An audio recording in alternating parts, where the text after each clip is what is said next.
somewhere, in a corner of the universe you'll never see, a star is tearing itself apart. Its outer layers peel away like silk caught in a storm, waves of plasma rolling into the black.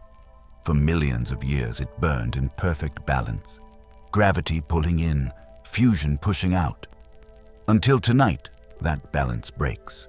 The core collapses in a heartbeat.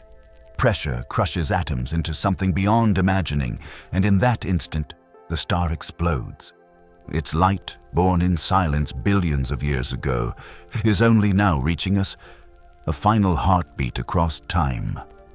When it left its home galaxy, the Earth hadn't yet formed. The Milky Way was still young, its spiral arms unfinished, and yet that light has been traveling ever since, across voids, past nebulae, through intergalactic dust, carrying with it a story older than memory. Every flash, every pulse is a message written in fire. This is how everything began. For this is not just the death of a star, it is the birth of everything that follows. When a star dies, it does not simply vanish. Its collapse forges the elements that build worlds: iron, oxygen, carbon, gold, the materials of breath, thought, and life. Every atom in your body was once part of such a fire. The calcium in your bones was pressed in the heart of a giant. The iron in your blood was born in a single instant of stellar death. Somewhere in that violence, the universe was making you, long before there was even a place to stand. If you could see the light of that dying star now, it would look like a heartbeat slowing across the night. Fainter, fainter, until it becomes part of the background glow, that thin cosmic whisper that never stops. Astronomers can still trace it, not as a blaze, but as an echo in space, a ripple in the sea of starlight. Tonight, we're going to follow that light backward, from death to birth, to the quiet spark that built the universe itself. We'll drift through clouds of hydrogen gathering under the pull of gravity, watch them shimmer into the first suns, and see how those suns built everything we know. We'll step into the hidden workshops of the cosmos, the nebulae where stars are born, the supernovae where they die, and the black holes that wait in their ashes. But before all that, there was darkness. A time before stars, before light, a universe filled with nothing but potential, silent, invisible, waiting for its first breath. If you could drift there, through that early cosmic night, you would see no stars at all, only faint ripples in the dark. Tiny fluctuations of density, the earliest seeds of creation. Gravity noticed those ripples and began to gather them. Slowly, quietly, it pulled matter together, and somewhere in that gathering, a single point reached a breaking moment. Heat rose, pressure grew, hydrogen ignited, and just like that, the universe lit its first candle. The light from that first star has long since faded, but its descendants fill the sky above you tonight. Billions of suns, each carrying the same flame forward. The same process that began 13 billion years ago continues even now, in nebulae shaped like flowers and storms. The same reactions that made the first light are still burning in our own sun, keeping this planet warm enough to breathe, to dream, to tell its story. So as you settle in, wherever you are, under city lights or in the quiet dark of your room, look up. Somewhere out there, a star is being born. Somewhere else, another one is dying. And between those two moments lies everything we know. What does a universe look like when light has nowhere to go? It looks calm, almost featureless, but not empty. After the first hot moments, the fire cooled. Electrons found protons and settled down, forming the first neutral atoms. That change, called recombination, let light slip free from matter for the first time. Those photons fanned out in all directions and kept going, less and less energetic as the universe stretched. Their glow survives today as a faint bath of microwave light spread over the whole sky. It is real light everywhere at once, and yet the night remained dark to human eyes because no stars had formed to shine in visible wavelengths. The cosmic dark ages began when the afterglow faded out of the visible and into the microwave. Space filled with neutral hydrogen and helium. No galaxies yet, no stars, just gas, thinning as expansion pulled everything farther apart. The light from recombination traveled without bouncing off charged particles anymore, but that did not mean there were beacons. If you could ride along, you would not see points of light. You would sense only a uniform field of microwave warmth at about a few degrees above absolute zero today. The universe carried a background glow, while still lacking anything bright in the bands our eyes can see. How can a universe be bright and dark at once? The trick is wavelength. The leftover light from recombination shines at long wavelengths now. It fills all directions with near uniform intensity, measured as about 2.7 Kelvin above absolute zero. But neutral hydrogen does not emit much visible light by itself in a cold, diffuse state. Without stars, there are no hot surfaces to glow in white light. At the same time, those neutral atoms can swallow energetic ultraviolet photons. So even if some hot sources tried to ignite early, the surrounding gas would soak up that light and keep the visible sky quiet until enough radiation carved paths through it. Recombination changed the rules of travel for photons. Before recombination, frequent scatterings kept light trapped, bouncing from particle to particle in a fog. Once electrons paired with nuclei, the fog cleared.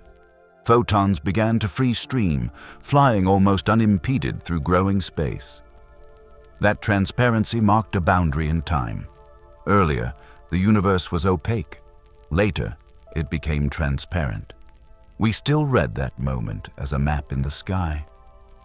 Tiny temperature variations in the microwave glow trace little over and under densities imprinted long before stars. Those spatial ripples were slight, but they mattered. While normal matter cooled and settled into neutral atoms, a hidden component shaped the future. Dark matter, which does not interact with light, began to form clumps earlier because it did not feel radiation pressure. Gravity amplified tiny ripples left by inflation, drawing dark matter into halos. Gas fell into these halos, slowed by its own pressure and by the need to lose heat. In many places, the gas could not cool quickly enough to collapse. In others, conditions favored further compression. The stage was not uniform. Some regions had an edge. The boundary we observe between opaque and transparent epochs is visible in that microwave light. It is a fossil record of the last time photons scattered strongly off free electrons. On one side of that divide, the universe was a plasma. On the other side, it was a thin, neutral gas. We live on the transparent side, looking back across that surface with detectors that register slight temperature differences across the sky. Those differences mark seeds of structure. Later, gravity would make them grow into filaments, nodes, and the first halos to gather gas for stars. The Dark Ages lasted a long time on human scales. Recombination occurred about 380,000 years after the Big Bang. Then came hundreds of millions of years with no visible stars. The expansion continued. Temperatures fell. Neutral hydrogen dominated intergalactic space. Even without bright sources, there were subtle processes at work. Weak signals at specific wavelengths began to matter, especially the 21-centimeter line of neutral hydrogen. That line offered a way to trace the state of the gas, though detecting it across such early times is hard. As the first lights switched on later, their radiation would flip the hydrogen's behavior and leave signatures we can search for today. Neutral atoms made the early cosmos transparent to long-wavelength light, but opaque to ultraviolet. Hydrogen, in particular, has a strong transition known as Lyman alpha. Clouds of neutral hydrogen along a line of sight can carve out a forest of absorption features in the spectra of bright, distant sources. Later in cosmic time, when quasars lit up, Their light revealed these absorption marks, a long record of where neutral hydrogen sat between us and them. That forest becomes sparse as ionization completes and most of the gas turns ionized again. By studying these patterns in quasar spectra, astronomers infer how the dark ages gave way to reionization and how the balance of neutral and ionized gas changed. In the quiet darkness, cooling was the bottleneck for turning a cloud into a star. Gas that falls into a halo must shed heat to compress further. Pure hydrogen and helium do not radiate energy away very effectively at low temperatures. That makes collapse harder at small scales. Only halos that reached certain masses and temperatures could pull gas in tightly enough for the first parts of the cloud to heat and compress. Once the density rose, more processes turned on, including the creation of simple molecules that could help the gas cool a little more. But at this stage, before metals were present, cooling options were limited. Large, slow motions dominated the gas flows. Inflation's imprints at the earliest times gave a head start to some patches. A region with just a tiny bit more matter than its neighbors would attract even more. Over time, that imbalance grew. Dark matter halos developed in a hierarchy, and gas followed the scaffolding they provided. Filaments channeled material into growing nodes. On those streams, the first potential wells deepened. From the outside, nothing blazed yet. From the inside, gravity was doing quiet work, and the pressure of the gas resisted in just the ways the physics allowed. The cosmic microwave background serves as a snapshot of that early transparency. It shows a nearly uniform temperature with slight fluctuations across the sky. Those variations are small, but they are enough to tell us how matter clustered later. They tell us that structure growth began with seeds set early on, not with large late inputs. When we measure those patterns across the whole sky, we get a picture of the initial conditions that fed the next chapters: cooling gas, contracting clouds, and the first sparks that would shift the universe out of its neutral state. Between 380,000 years and a few 100 million years after the Big Bang, the universe held potential energy in its matter distribution. On large scales, the expansion kept going. On smaller scales, gravity countered expansion in pockets. The result was a balance. Gas moved inward where halos had formed, slowed, heated, and waited for a way to shed energy. Without stars to stir and heat the medium, feedback was absent. That silence helped halos grow undisturbed, but it also kept the universe dim. Nothing yet produced copious ultraviolet light to ionize the hydrogen. The Dark Ages were not a pause in physics, they were a preparation. You can think of the Dark Ages as a waiting room for light. The room was not empty, it hummed with the faint microwave afterglow and the slow drift of atoms into wells of dark matter. Neutral hydrogen stood ready to block any early ultraviolet photon until enough sources lit up to carve bubbles of ionized gas. Those bubbles would expand and merge when the time came, ending the Dark Ages and beginning the epoch of reionization. Before that wavefront, though, the sky remained quiet to visible eyes.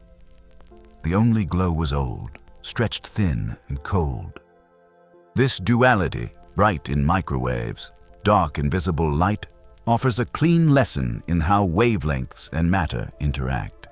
Photons from recombination kept streaming because neutral atoms left them alone at long wavelengths, but those same atoms, in their ground states, could absorb ultraviolet photons at specific energies. That selectivity shaped the timeline. Early sources had to be both hot and numerous to flood the universe with enough radiation to change the state of hydrogen in the vast spaces between galaxies. As the first halos reached the right masses, their gas cores thickened. Subtle motions grew into converging flows. Fragmentation remained hard because the gas lacked heavy elements and dust that make cooling efficient. That favored larger clumps. With more mass, central regions heated faster, which sounds like it would stop collapse. But in these halos, gravity had the spare change to keep pressing in. On the brink of ignition, all the ingredients were close. Dense gas, enough mass, and pathways for limited cooling. A threshold would soon be crossed. The payoff here is quiet. The darkness was not a failure to shine. It was a system gathering the tools to spark the first steady lights. Gravity was not rushing. It was patient. Neutral hydrogen was not a barrier forever. It was a test of supply. Once the first strong sources turned on, their radiation would start to carve tunnels through the gas, create islands of ionized space, and raise the background light in new wavelengths. From that point, the night would change from a uniform murmur to a field of distinct voices. The transition is gentle to describe and violent in effect.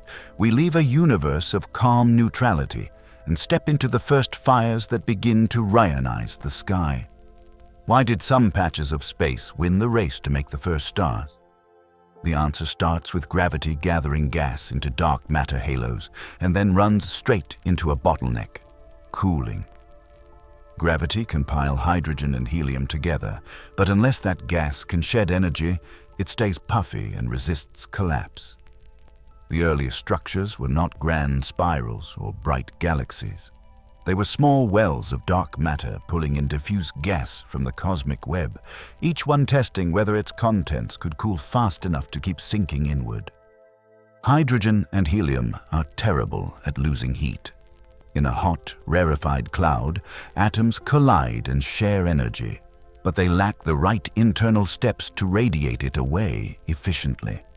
Without a coolant, infalling gas stalls, hovering at a balance where thermal pressure pushes back against gravity. The first trick the universe used to get past this was to build a better radiator out of the same ingredients. In that darkness, a thin chemistry switched on. Free electrons, leftovers from the early plasma, catalyzed the formation of molecular hydrogen. One pathway went like this. An electron sticks to a hydrogen atom to form H-, then a second hydrogen joins, and the electron is kicked free, leaving behind H2. Another route used a hydrogen ion, H+, to build H2 through an intermediate called H2+. None of this chemistry was abundant, but even a little H2 made a big difference because molecules can change their rotation and vibration states and radiate away energy in the process.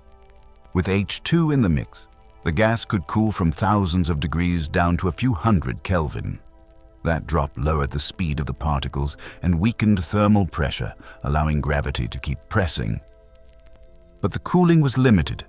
H2 has only a sparse set of lines to radiate through, and those transitions become less effective below roughly a couple hundred Kelvin. That practical flaw set a characteristic temperature for the earliest clouds and, through it, a characteristic mass scale for what could collapse. This is where the language of thresholds enters the story. Not every dark matter halo could make a star. The gas needed to reach a virial temperature high enough to catalyze H2 formation and support continued inflow, yet not so high that it ionized everything and erased the molecules as they formed. That sweet spot typically appeared in halos with total masses on the order of 100,000 to 1,000,000 times the mass of the Sun. Below that, the potential well was too shallow.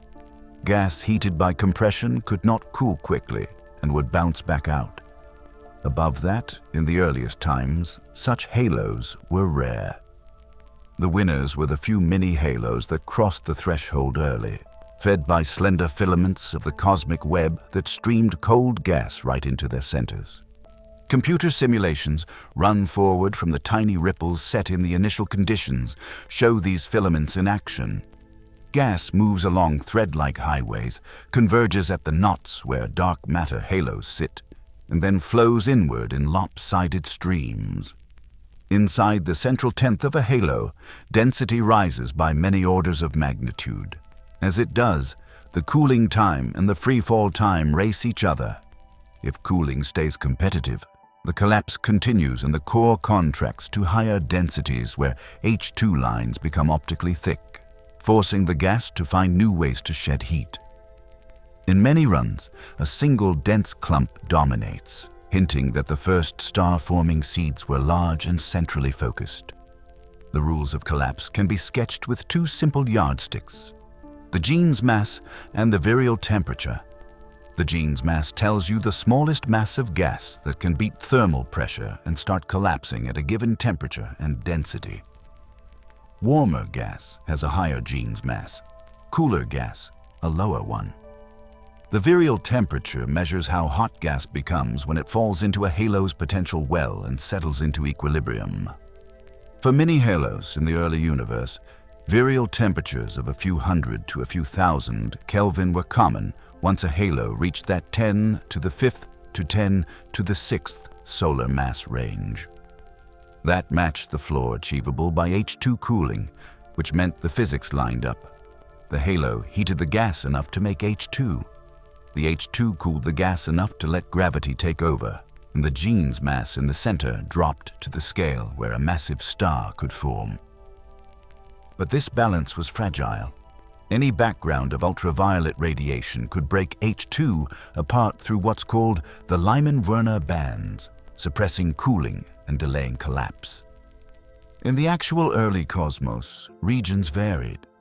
Some neighborhoods stayed quiet long enough for H2 to accumulate and cooling to proceed.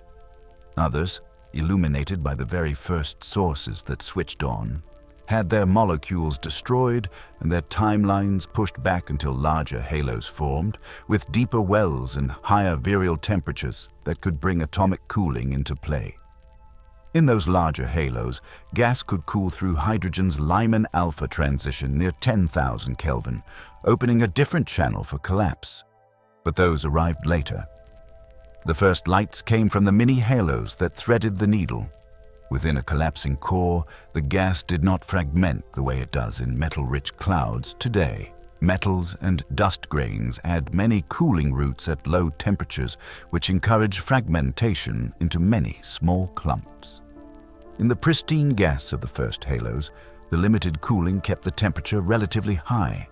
The gene's mass stayed large, biasing the outcome toward fewer, more massive fragments. As material fell in along filaments, a central protostellar object grew quickly, fed by elevated accretion rates. Instead of a swarm of small stars, the earliest cradles likely produced one or a few very massive ones. As the density crossed thresholds, the chemistry shifted again. Three-body reactions in which two hydrogen atoms collide in the presence of a third and lock into H2 suddenly became effective at very high densities. That conversion pumped heat back into the gas because forming H2 releases binding energy. For a moment, that heating opposed collapse, but the densities were so high and the free fall so fast that contraction continued. The core spun up due to conservation of angular momentum, and a small disk formed around the protostar. Inflows along the filaments fed that disk. Spiral arms in the disk moved angular momentum outward and mass inward. Even here, fragmentation remained limited compared to modern star-forming regions, because without dust, the disk could not cool as quickly. Back at the halo scale, the mass threshold story played out across space. Halos in the 10 to the 5th to 10 to the 6th solar mass range that sat at the intersections of filaments and stayed shielded from strong ultraviolet backgrounds crossed the line first. Their gas densities rose, their cooling times fell below their dynamical times, and collapse proceeded toward a single gravitational focus.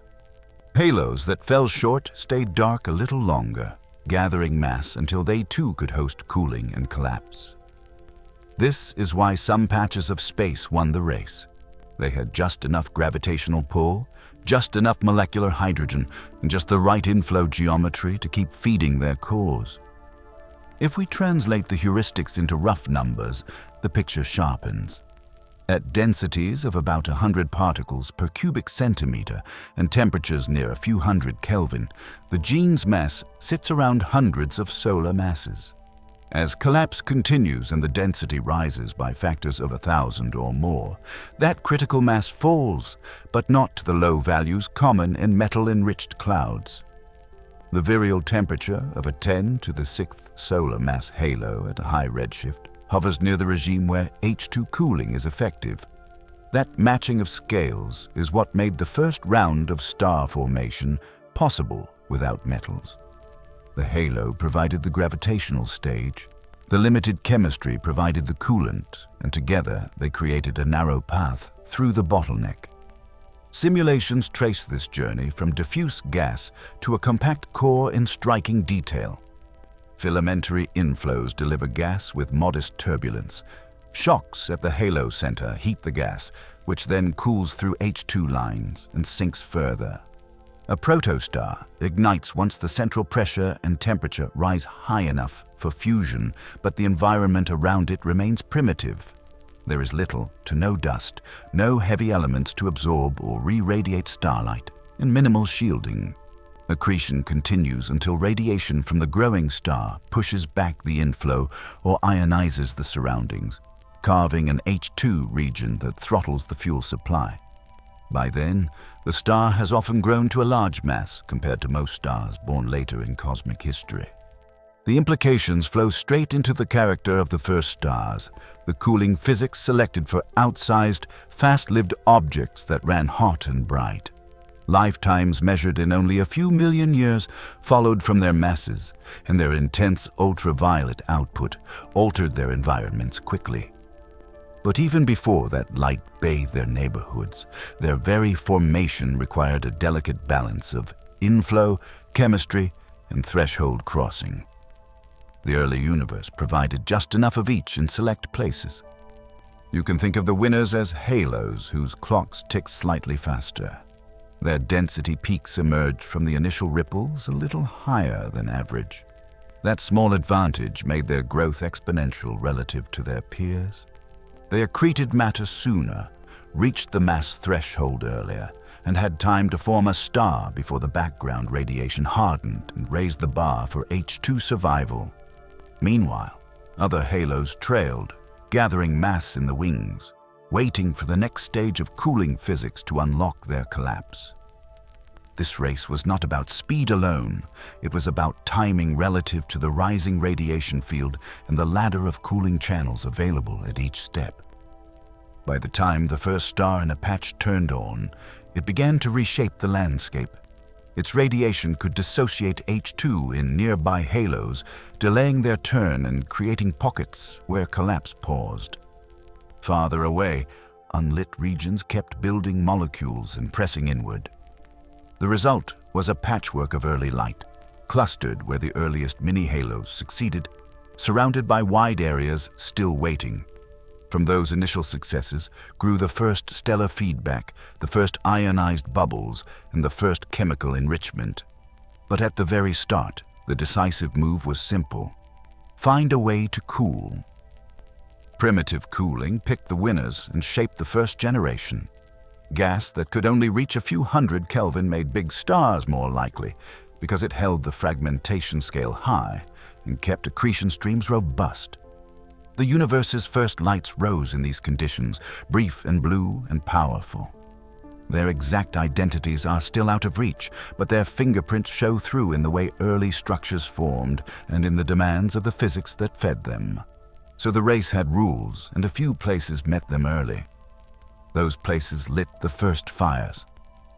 Enter Population 3, born from untouched gas, massive and short-lived, and nothing like the stars that fill our neighborhood today.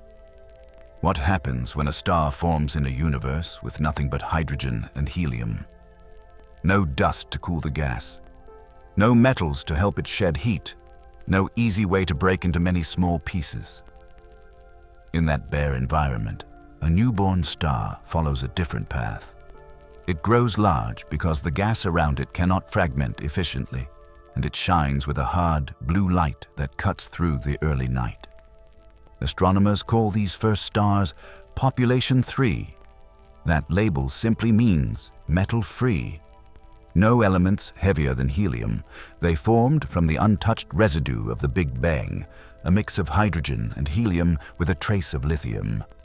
The clouds that made them lacked grains of dust, and they lacked the metals that act like tiny radiators in later eras.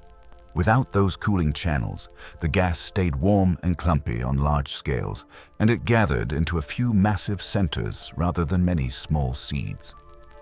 Out of that simple chemistry came stars unlike those we see nearby. In star-forming clouds today, metals and dust let collapsing gas dump energy quickly. It cools, grows denser, and splits into many fragments. In the metal-free past, the only real coolant was molecular hydrogen, and even that formed slowly and worked only down to a few hundred Kelvin.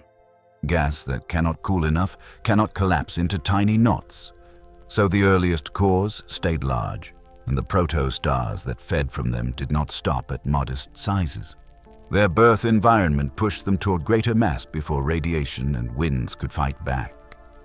The result was a top-heavy generation. Typical estimates place many population 3 stars at tens of solar masses, and a fair share may have climbed above 100. Accretion rates in those pristine clouds likely ran higher than in later epochs, because nothing soaked up heat efficiently. Material spiraled in through thick disks, and the young stars swallowed that flow before their light could clear the neighborhood.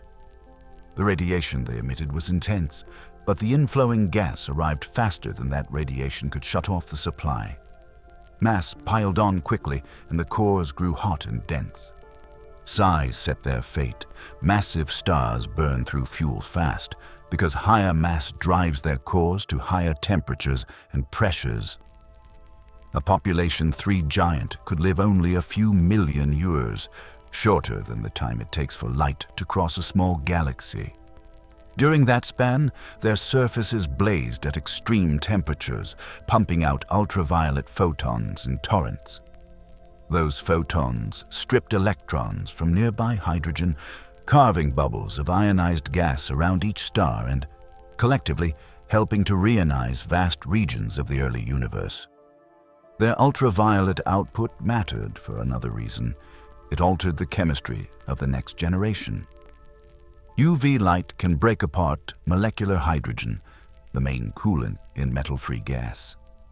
Areas flooded with that radiation struggled to form new stars until heavier elements appeared and added new cooling pathways. In that sense, population 3 stars both ignited the first light and set the terms for what came after, turning on and tuning the cosmic environment in which galaxies took shape. We look for their fingerprints in young, metal-poor galaxies at high redshift. While direct detection of a single, pristine population 3 star remains beyond our reach, the combined light of early populations offers hints. Some distant galaxies show unusually strong emission lines that suggest hard radiation fields, the kind produced by very hot, massive stars. Their spectra lean blue, with signatures that point to low metallicity and intense ionizing output. These are not proof of population 3, but they align with the expectations for a universe still dominated by near pristine gas. A true population 3 spectrum would be stripped down and fierce. Without metals, their atmospheres would lack many of the absorption lines that define later stars. The continuum would run hot, the ionizing edge sharp, and helium ionization features could be unusually strong because of the extreme temperatures. We expect a surplus of photons energetic enough to ionize helium, not just hydrogen. That is the kind of light that sculpts the intergalactic medium on large scales. But the distances are great, the objects small and short-lived, and any single star is easily lost in the glow of its host. Even if we cannot isolate one, we can study their consequences. Their radiation inflated ionized bubbles that expanded and merged, lifting the fog of neutral hydrogen that had kept the universe opaque to starlight at short wavelengths. Their winds and supernovae blasted metals into the surrounding gas, seeding the first trace elements into the interstellar medium. Once carbon, oxygen, and silicon began to circulate, cooling improved dramatically. Gas could fall to lower temperatures, fragment more easily, and build a broader spectrum of stellar masses. That transition reshaped star formation across cosmic time. The masses of the first stars also open doors to rare endpoints. At about 100 to a few hundred solar masses, certain stars reach core conditions that trigger pair instability, where energetic gamma rays create electron-positron pairs. That saps pressure and causes the core to partially collapse and then explode with extraordinary force. In some cases, the entire star can be disrupted, leaving no remnant, only a blast that ejects copious amounts of oxygen, silicon, and other elements. The yields from such events carve a recognizable chemical pattern, one that researchers seek in the atmospheres of ancient, metal-poor stars in our galaxy. Observations of those old, faint stars serve as fossil records. Their element ratios reflect the yields of one or a few early supernovae. Certain abundance patterns, like high carbon relative to iron or particular odd-even element effects, hint at the kinds of explosions that enriched the gas from which they formed. By reading those patterns, we infer the mix of early stellar masses in the processes that ended their lives. It is indirect, but it gives us a way to test models of population 3 behavior in an era we cannot visit. The compact objects that followed would also have been unusual. The most massive population 3 stars likely collapsed into black holes early, some without a bright supernova. Those seeds, born heavy in small halos, could merge and feed to become the black holes we see powering bright quasars less than 1 billion years after the Big Bang. Growing such giants quickly is hard without heavy starting points. Population 3 remnants provide those starting points, linking the first stars to the earliest active galactic nuclei. In the star-forming cradles that made them, the physics was simple but unforgiving. Without dust, radiation pressure and heating from the protostar had fewer ways to escape, yet accretion still won for a time because the inflow was dense and fast.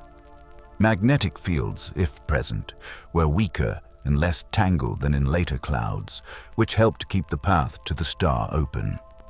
The result was a narrow window where the newborn could balloon in mass before feedback overtook the inflow and choked off further growth. Because their lifetimes were so brief, these giants lived and died before their host galaxies had fully settled. They altered their surroundings more than they fit into them. They raised the temperature of the local medium, ionized it, and pushed gas out of shallow potential wells. This feedback slowed star formation temporarily, but it also stirred and mixed the gas, spreading metals and setting up conditions for later, more stable generations. In small halos, even a few such stars could change the course of growth. The timeline was tight. From collapse to main sequence burning was quick, and from ignition to death took only a few million years. During that run, fusion built heavier nuclei in their cores up to iron, the point where energy gains stop. Then gravity won. Whether the end was a bright supernova or a direct collapse into a black hole depended on mass and rotation. Either way, the products spread outward, either through an explosion that unbound the star or through later outflows and mergers that drew the newly formed elements into circulation. We test these scenarios with simulations that track gas under gravity, cooling, and radiation. They show filaments feeding small halos, disks forming around protostars, and outflows trying to punch through inflow. They also predict the mass spectrum expected from metal-free gas and the ionizing radiation output of the resulting stars. Observations then look for the combined signatures, the colors of distant galaxies, the strength of specific emission lines, and the chemical fingerprints locked in old stars closer to home. Across all of this, a theme holds: chemistry controls structure. With no metals, gas cannot cool enough to break into many small stars, so a few big ones dominate. Those few then create the very metals that allow the next generation to be smaller, dimmer, and longer-lived. In other words, Population 3 stars wrote the first draft of the cosmic chemical story.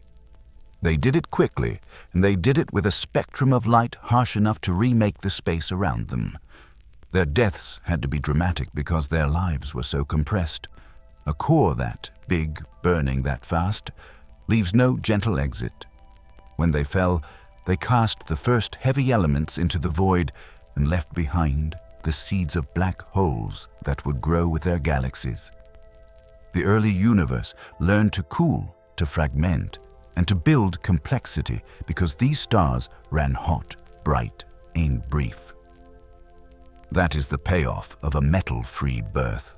Large masses, hard light, and endings that changed the chemistry of everything that followed. The first giants did not last, but their influence did. They set the table for the second generation, and the third, each richer in elements and more varied in form. Their legacy is etched into the faintest stars in our halo and into the distant glow of young galaxies at the edge of the observable light. Now we follow their trail to the moment when those cores gave way and the periodic table spilled into space at once. How does a collapsing core write the periodic table into space? It starts quietly, almost methodically. A massive star spends most of its life holding a truce between gravity and heat. Gravity wants to pull the star in. Fusion pushes back. In the core, hydrogen fuses into helium. When hydrogen runs low, the core contracts and heats, and helium begins fusing into carbon and oxygen. Each step climbs the ladder of heavier elements. Carbon to neon, neon to oxygen, oxygen to silicon. The fusion shells stack like nested onions, with silicon burning at the center in the final days. Every layer buys the star more time, but each new fuel burns faster. Silicon fusion takes days, oxygen burns for months. Helium lasts a few 100,000 years. Hydrogen, the longest chapter, can last millions. Then the ladder ends. Iron and nickel sit at the top of the binding energy curve. Fusing iron does not release energy. It consumes it. The engine stalls. The core, now iron-rich and pushed by intense pressure, grows toward a critical mass. Electrons support it through their quantum pressure, a last shield against collapse. But the core keeps gaining mass from silicon-burning shells above it. Once it crosses the threshold, gravity wins. The core destabilizes in a fraction of a second. Electrons are forced into protons, forming neutrons and releasing a blizzard of neutrinos. The pressure that held the star at bay evaporates. The core drops inward at a quarter of the speed of light. The collapse halts when nuclear density is reached, denser than an atomic nucleus. The inner core rebounds, slamming into the infalling layers, and a shock wave forms. For a moment, it races outward. But the star does not give up easily. The shock stalls as it plows through the iron layers and loses energy by disintegrating nuclei and radiating neutrinos. The star hangs on a knife edge. Billions of trillions of neutrinos stream from the newborn proto-neutron star, carrying more energy than all the starlight it ever produced. Most pass through matter unhindered, but a small fraction deposit enough energy behind the shock to revive it. This neutrino heating, combined with turbulence and standing shock instabilities, tips the balance. The shock surges outward again, gathering speed. The star's outer layers have seconds left. Now the forge opens. In the rising shock, temperatures exceed billions of degrees. Atomic nuclei crash, shatter, and rebuild. Oxygen and silicon shells synthesize elements in quick bursts. Sulfur, argon, calcium, up through iron peak species. The explosion's outer regions promote explosive oxygen burning and silicon burning, layering the ejecta with distinct fingerprints. Further out, where temperatures drop more quickly, carbon and oxygen survive, later becoming part of molecular clouds. In the inner ejecta, conditions favor abundant radioactive nickel-56, which decays into cobalt and then iron, powering the supernova's light curve for months. The neutron-rich pockets, if they form, can build some heavier elements beyond iron via slower neutron captures and alpha-rich freeze-out, adding chromium, manganese, and some nickel isotopes. The star is no longer a single object. It is a moving gradient of temperature, density, and composition, writing rings of chemistry into space as it expands. We have seen hints of this process in action. In 1987, a star exploded in the Large Magellanic Cloud, SN 1987A. Detectors on Earth recorded a brief burst of neutrinos hours before the visible light reached us. That was the sign of core collapse. Neutrinos escaping straight through, confirming that most of the energy leaves the star in those nearly massless particles. Later observations tracked the growth of radioactive cobalt lines, matching the decay of nickel produced in the blast. Closer to home in time but far across the sky, the supernova remnant Cassiopeia A shows layers of ejecta still flying outward. X-ray and infrared maps separate silicon-rich regions from iron-rich clumps, like a 3D fossil of the explosion's interior. The geometry is messy, asymmetric, and full of knots, evidence that turbulence and instabilities sculpted the shock as it tore through the star. The numbers give a sense of scale. A typical core collapse supernova ejects several solar masses of material at thousands to 10,000 kilometers per second. Elemental yields depend on the star's initial mass and metallicity, but a single event can release a tenth of a solar mass of oxygen, similar amounts of carbon, and a few hundredths of a solar mass of silicon and sulfur. Iron from nickel decay often totals a few hundredths of a solar mass. Heavy ion clumps move faster than lighter material in some regions because of the shock's uneven push and Rayleigh-Taylor instabilities that flip layers and mix them. The shock also dusts the galaxy. As the ejecta cool from millions to thousands of degrees over months and years, molecules form: carbon monoxide, silicon monoxide, and others. Dust grains condense. Silicates, carbonaceous grains. Alumina, seeding the interstellar medium with solids that will later collect in disks and planets. Not every massive star ends the same way. Some collapse to black holes with more mass falling back, trapping much of the iron and heavier elements. Others explode more cleanly, ejecting most of their mantles. Rotation and magnetic fields can drive jets, carving channels that concentrate elements differently. The survivors, if the core remains as a neutron star, may reveal themselves as pulsars. The afterglow can light up for years as shock waves run into the surrounding gas, turning chemical layers into emission lines that telescopes can pick apart. Each remnant is a map of the explosion, a ledger of what was made, where it went, and how fast it left. The chemistry of life owes a direct debt to these events. Oxygen in water and rocks, magnesium in chlorophyll centers, silicon in sand and clay, calcium in bones, much of the iron in planetary cores and blood. These come from hydrostatic fusion inside stars and from the explosive nucleosynthesis in their deaths. It is not a single star that does the job, but many generations. Supernovae act as stirring spoons in galaxies, sweeping gas into expanding shells, compressing nearby clouds, and sometimes triggering new star formation on the edges of their shock fronts. In that way, they not only build the elements, but also move them around and seed the next cycle of birth. Still, the periodic table does not end with iron and nickel. Some elements heavier than iron, especially those requiring many neutron captures in rapid succession, are made only in environments with extreme neutron densities. Core collapse supernovae create some of these via limited processes during the hottest moments, but the full suite of the heaviest elements points to rarer sites. This gap showed up early in the study of elemental ratios in ancient stars. Some stars carry strong signatures of heavy R-process elements that suggest a different kind of factory, one that can flood material with neutrons so quickly that nuclei race up the chart before they can decay. Even within supernovae, the story remains complex. Electron capture rates during collapse, the exact neutrino spectra, and the density profile of the progenitor can tilt yields.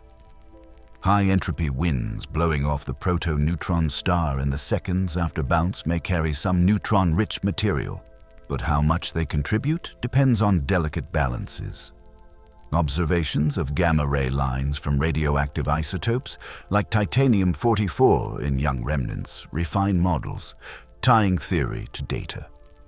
Infrared telescopes track dust mass growth over years, hinting at how much solid material a single event can inject into space. Meanwhile, 3D simulations continue to show that no two explosions look alike when you watch them from inside. If you pull back to a galactic scale, the role of these explosions becomes clear. Spiral arms sparkle because past supernovae seeded them, warmed the gas, and set pressure waves moving. Dwarf galaxies with little mass lose more gas to these blasts, slowing star formation and leaving behind fossil chemical signatures of only a few events. Massive galaxies can absorb the energy, mix the elements more evenly, and keep forming stars longer. Even the intergalactic medium holds traces of metals far from any star, evidence that supernova-driven winds blew material out into the vast spaces between galaxies. The reach of one explosion extends well beyond its remnant shell. You can hear the quiet of this story in light curves and spectra. The rise and fade of a supernova's brightness tracks how much radioactive nickel it made. The color evolution tracks temperature and expansion. As the ejecta thin out, absorption lines give way to emission, revealing the speeds and compositions of different layers. Late-time spectra show forbidden lines of oxygen, sulfur, and iron, formed in low-density gas. Observers return to the same remnant year after year, like reading a slowly turning page, each line a clue to how the shock is still reshaping its surroundings. Core collapse supernovae do not solve every riddle in the periodic table, but they do solve the central one: how the common elements get out of stars and into space. They are the main suppliers of oxygen, a major source of carbon and efficient makers of silicon and calcium. They temper galaxies, driving winds and sculpting gas. They leave behind compact remnants that carry their own stories in magnetic pulses and X-ray flashes. Their violence is productive. Their debris is fertile. Their light carries a record of the flood of neutrinos we cannot see and the nuclear rearrangements we can. Yet for the heaviest riches, gold, platinum, uranium, the path bends elsewhere. Some come from rare, extreme events where neutrons are abundant, far beyond what most supernovae can provide. That is a different kind of furnace, one that turns gravity's final embrace into a factory for the rarest metals. We'll step into that workshop next, where two dead stars meet and, for a brief moment, outshine entire galaxies. Where do gold and uranium truly come from? Not from ordinary stars in their steady burn, and not from the familiar supernova alone. They require a flood of neutrons so intense that atoms catch them faster than they can decay, building heavy nuclei step by step in a matter of seconds. That process has a name: the rapid neutron capture process, or R process. It needs extremes, densities like crushed matter, neutron-rich debris, and a blast that hurls that debris into space before it falls back into the maw that made it. In short, it needs a factory that ordinary stellar lives do not provide. The R process works only when neutrons are everywhere, like grains in a storm. A nucleus, usually seeded by iron or a similar template, absorbs one neutron after another, faster than beta. Decay can convert neutrons into protons. That pushes the nucleus far from stability to a region of the chart of Euclides we never see on Earth. When the torrent pauses, those unstable nuclei decay back toward stability, stepping left on the chart, and land as elements we know: europium, gold, platinum, thorium, uranium. The result depends on how neutron-rich the environment is, how long the exposure lasts, and how quickly material escapes. Too few neutrons, and you halt at lighter, heavy elements. Enough neutrons and you climb the ladder to the actinides. For decades, the debate lingered. Did core collapse supernovae drive most R-process production, or did the credit belong to the crashes of neutron stars? Supernovae offer violent shock waves and newborn neutron cores, but their neutrino-driven winds often come out proton-rich, which fights against the neutron flood the R-process needs. The alternative is a head-on meeting of two neutron stars, or a neutron star and a black hole, where neutron matter gets torn apart and ejected before it can rejoin the remnant. The question sat unresolved because the evidence was indirect. We saw the fingerprints of R-process elements in ancient stars and in the solar system's composition, but not the act of creation happening in real time. Then came a signal in space-time itself. Detectors listening for ripples caught the inspiral and merger of two neutron stars, an event known as GEW 1708-17. The gravitational waves gave a precise time in a sky patch. Telescopes turned and found a new point of light in a nearby galaxy, faint and short-lived. That glow faded and changed color over days. This was a kilonova, a transient powered by the radioactive decay of freshly minted R-process nuclei. Early on, the light was blue and faded quickly, consistent with ejecta that lacked the most opaque heavy elements. Then it reddened and lingered, signaling that slower-moving material rich in lanthanides, elements like neodymium and samarium, had taken over the opacity. The spectra were messy, with broad features rather than neat lines because lanthanide atoms have crowded electron shells that blanket the light with thousands of transitions. But the overall behavior fit the physics of our process decay. The event tied together the waves in space-time with the chemistry in the light. That one merger taught several lessons at once. First, neutron-star mergers can eject multiple components of material. Some matter sprays out in tidal tails at high speed when the stars tear each other apart. Some gets blown off a hot accretion disk that forms around the remnant, driven by neutrino heating and magnetic fields. The fastest material moves at a fraction of light speed. The slower, lanthanide-rich ejecta moves more gently. Each part has its own neutron fraction and contributes a different mix of elements. Second, the light curve, the way brightness changes over time, matches the heating rate expected from R-process decay. A steep drop as the most radioactive isotopes fade, followed by a tail from longer-lived species. Third, the total mass of ejecta, inferred from the brightness, is enough to matter on a galactic scale if such mergers are not too rare. How much gold comes from a single merger? Estimates vary with the ejecta mass and composition, but a common figure puts it at a fraction of an Earth mass, potentially several Earth masses when tallying all precious R-process metals like gold and platinum together. For a single event, that is a lot of noble metals scattered into interstellar space, later to mix into clouds and form planets that may hoard some of it in their cores and crusts. The rate of these mergers remains under study, but combining gravitational wave detections with surveys of kilonova-like transients suggests they happen often enough across cosmic time to supply most of the R-process inventory in galaxies like ours. Ancient stars offer a second line of evidence. Some old, metal-poor stars in the halo of the Milky Way show high levels of R-process elements like europium compared to iron. They formed early, from gas that had seen only a few enrichment events. That pattern is like a fossil record. It implies that R-process production began when the universe was young, before many generations of star formation had passed. In some dwarf galaxies, a single early R-process event appears to have dominated the heavy element makeup of many later stars, suggesting a rare but potent source.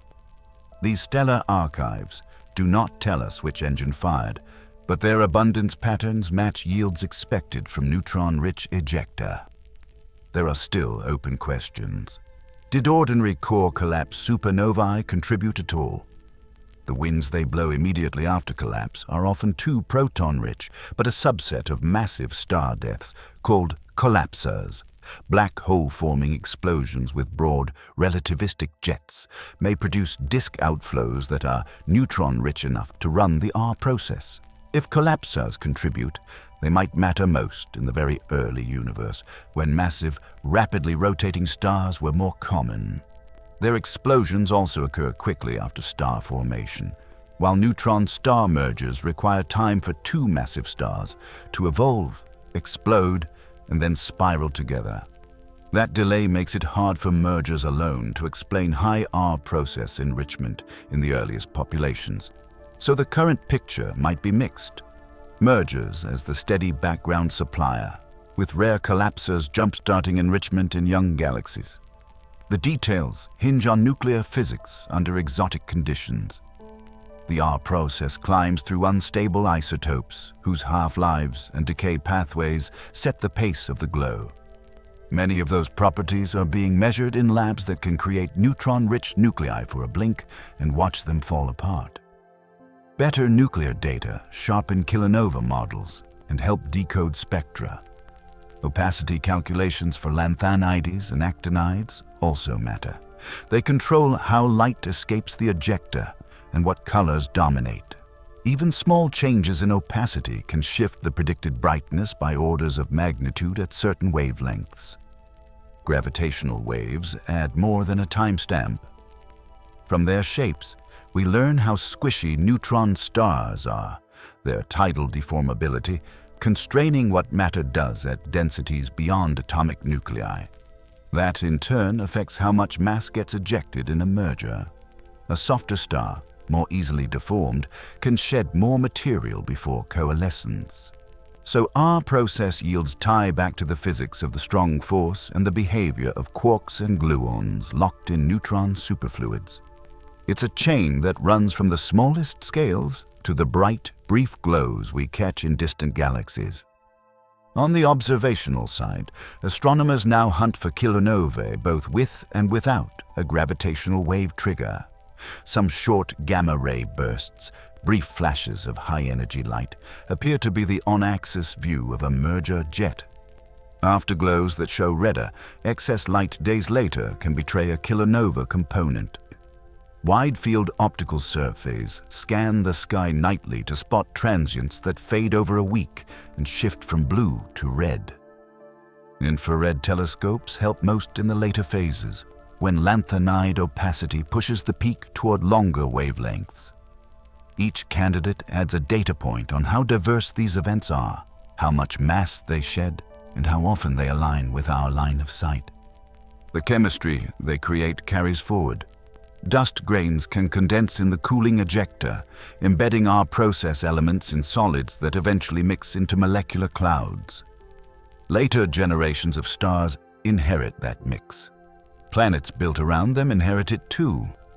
On Earth, some of the rarest elements in our technology trace their path to one of these collisions. The same goes for radionuclides that serve as heat sources in young planets, affecting geology and magnetic field generation. In a practical sense, these violent events set some of the boundary conditions for habitable worlds.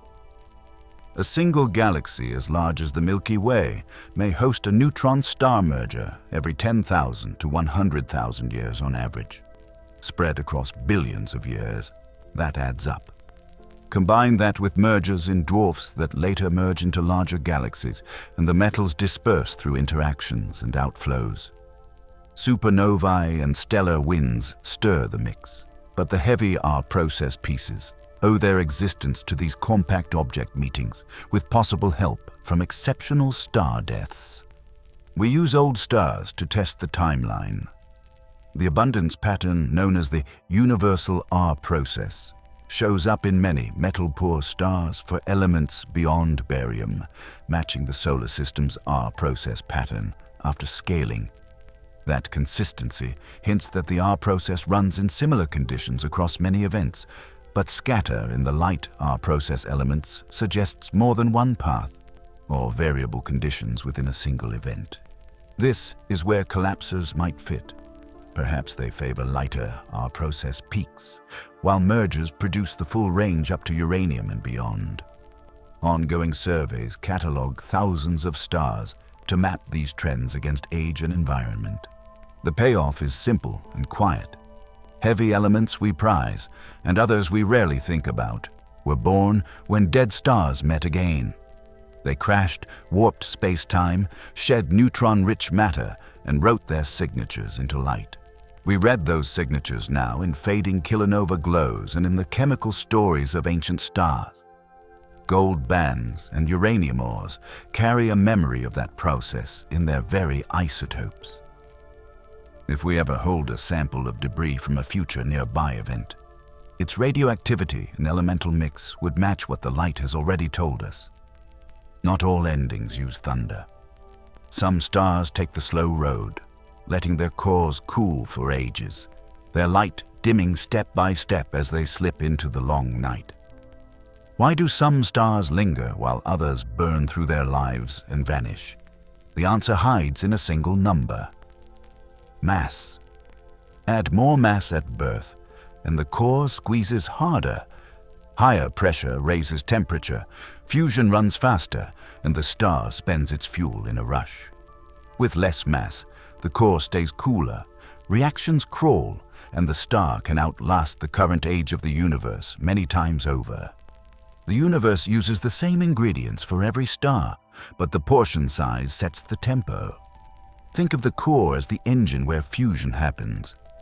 In low-mass stars, the central temperature hovers low enough that hydrogen fusion proceeds at a deliberate pace.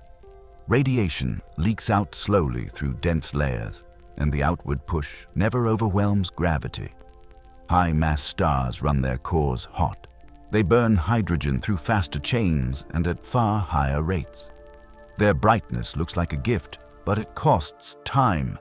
They radiate energy so intensely that their fuel vanishes in a few million years. Red dwarfs sit at the low end of mass, just above the minimum needed to fuse hydrogen. Their interiors are fully convective from core to surface.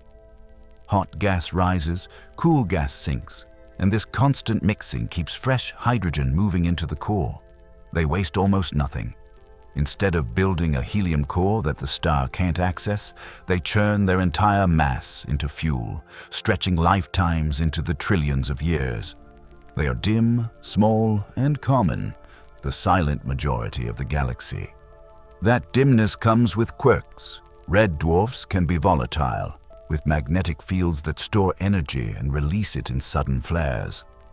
Our nearest neighbor, Proxima Centauri, throws off bursts of ultraviolet and X-ray light that can outshine its usual glow for moments at a time. For a planet nearby, those flares could strip atmospheres or complicate surface life. Yet the slow burn persists. Even with the fireworks, the core keeps sipping hydrogen, and the clock barely moves. At our sun's mass, the story changes. The core runs hotter and denser, but not so extreme that the lifetime is short. Hydrogen fusion proceeds steadily through the proton-proton chain. For billions of years, the star maintains hydrostatic equilibrium. Gravity presses inward, radiation pushes outward, and the two forces match. This balance makes main-sequence stars remarkably stable. Their brightness and temperature drift, but not enough to destabilize the structure. That stability is why planetary climates can remain calm for long stretches. As hydrogen runs out at the center, the sun builds a helium core that doesn't fuse right away. Hydrogen continues fusing in a shell around that core, and the outer layers expand. The star swells into a red giant. Its surface cools and reddens, even as the total energy output grows. Deep inside, the helium core contracts and heats until it can ignite. Helium fusion lights up, creating carbon and oxygen. Layers of shells take turns as the dominant energy source, and the outer envelope becomes unstable. High-mass stars avoid this slow middle age. They leap from hydrogen burning to heavier fuels swiftly. Their cores reach conditions where helium, carbon, neon, oxygen, and silicon confuse in sequence. The timescales shrink with each stage. Silicon burning may last days. The iron core that forms at the center cannot fuse to release energy. Gravity wins, and the star's life ends with a collapse and a blast. The whole life, from bright youth to violent death, can pass in a few million years. The scaling is stark. A star at about 0.1 times the sun's mass can live for up to 10 trillion years or more. A 1 solar mass star lasts around 10 billion years on the main sequence before entering its red giant phase. A 20 solar mass star can finish its hydrogen in a few million years and rush headlong to collapse. These are rough orders of magnitude, but they illustrate the curve. Lifetime falls off steeply as mass rises. Brightness scales sharply with mass too, which is why massive stars light up their neighborhoods even as they race to the end. Fuel access matters just as much as fuel amount. Red dwarfs get to use almost all of their hydrogen thanks to convection. The sun cannot. It stores a large fraction of its hydrogen in the outer layers where the core's heat cannot reach. Without mixing, that fuel remains out of the game until later shell burning. This is why a low-mass star with less total hydrogen can still outlast a more massive star that has far more hydrogen locked away from the core. Those internal differences appear at the surface. Red dwarfs glow red because their cooler photospheres emit most of their light at longer wavelengths. They rarely shine bright enough for the naked eye, even if they are close by. The sun glows yellow-white because its surface sits near 6,000 Kelvin, where the spectrum peaks in visible light. Massive stars run hot and blue, pouring energy into ultraviolet photons. That flood of UV can carve cavities in nearby gas and trigger new stars along the edges, but it also signals a short life ahead. Flares tell us about magnetic fields, rotation, and convection. Proxima Centauri spins faster than the Sun and has a deep convective envelope, both of which amplify magnetic activity. Twisted field lines snap, releasing energy that accelerates charged particles and lights up the star in high-energy emissions. Over time, stellar winds carry angular momentum away. The star spins down, and activity can wane. Even so, the underlying fusion rate stays slow. The longevity does not depend on the flares. Our sun's future looks methodical. After about 5 billion more years of hydrogen burning, it will ease into the red giant phase. The core, now helium, contracts and heats until helium fusion begins in a rapid onset. Shells of fusion switch on and off, driving pulsations. The outer layers will expand and drift away in a gentle wind, enriched with carbon and oxygen built in those shells. A bright planetary nebula will glow for a short time, lit by the exposed core. The core will cool as a white dwarf, a dense ember left with no fuel to fuse. Contrast that with a 20 solar mass star.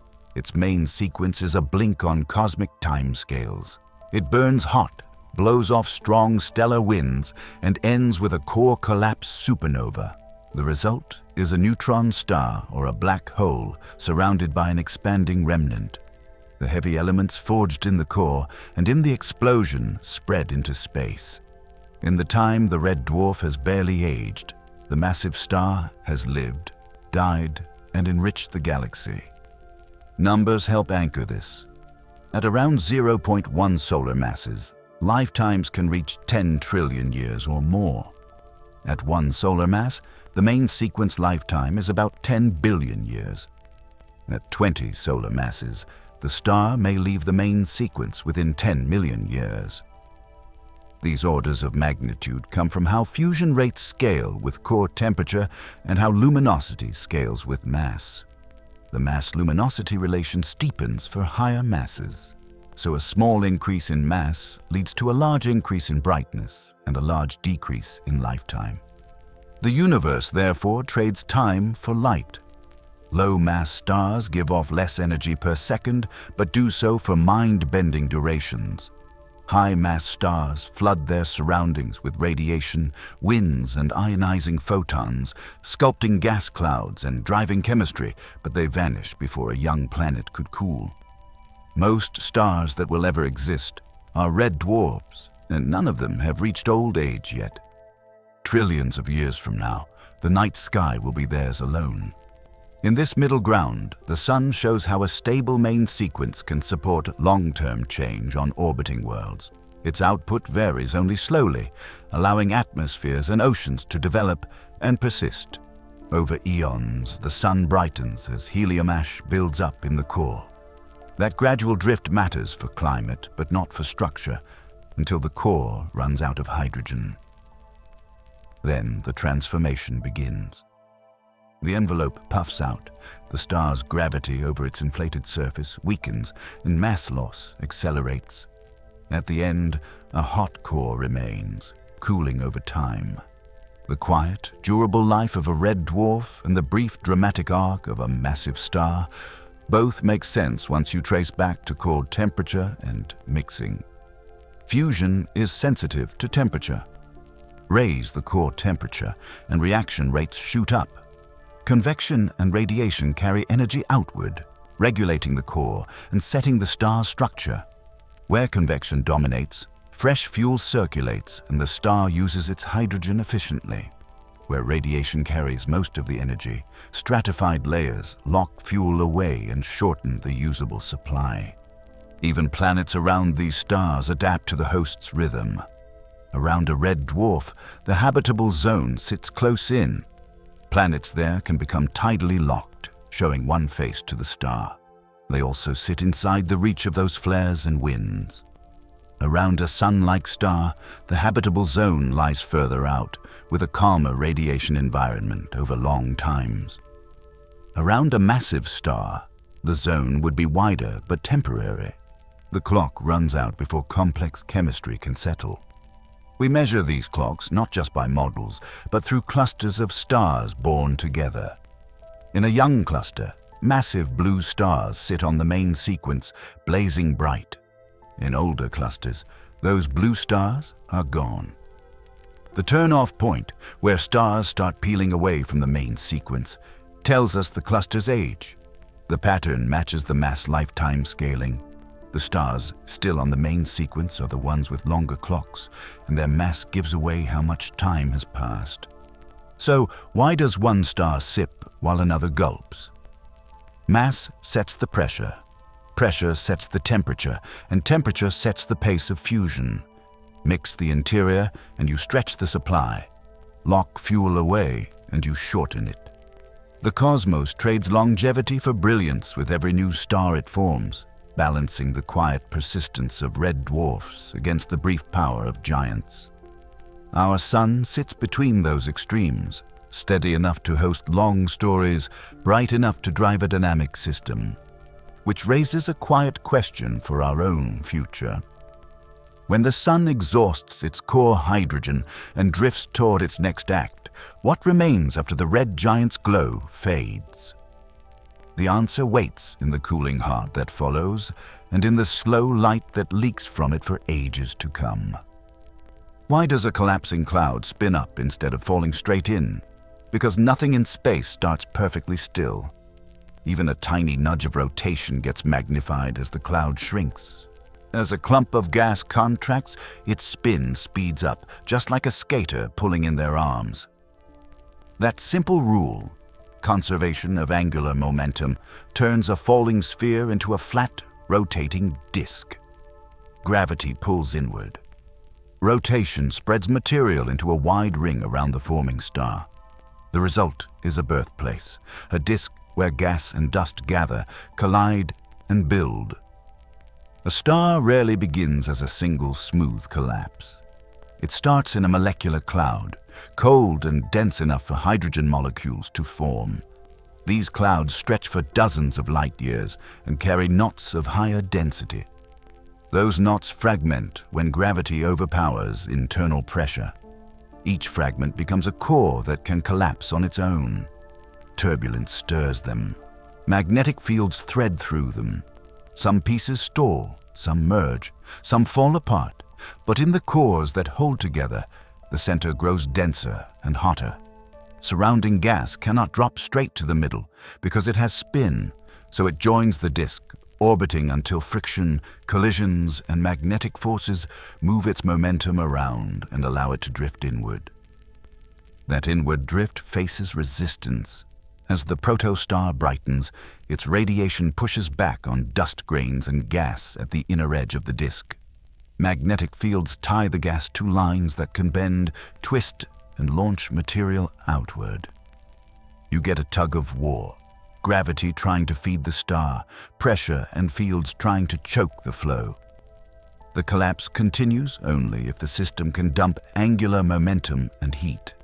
Disks do both. Microscopic dust increases opacity, trapping heat and letting the disk puff up while shuttling energy outward.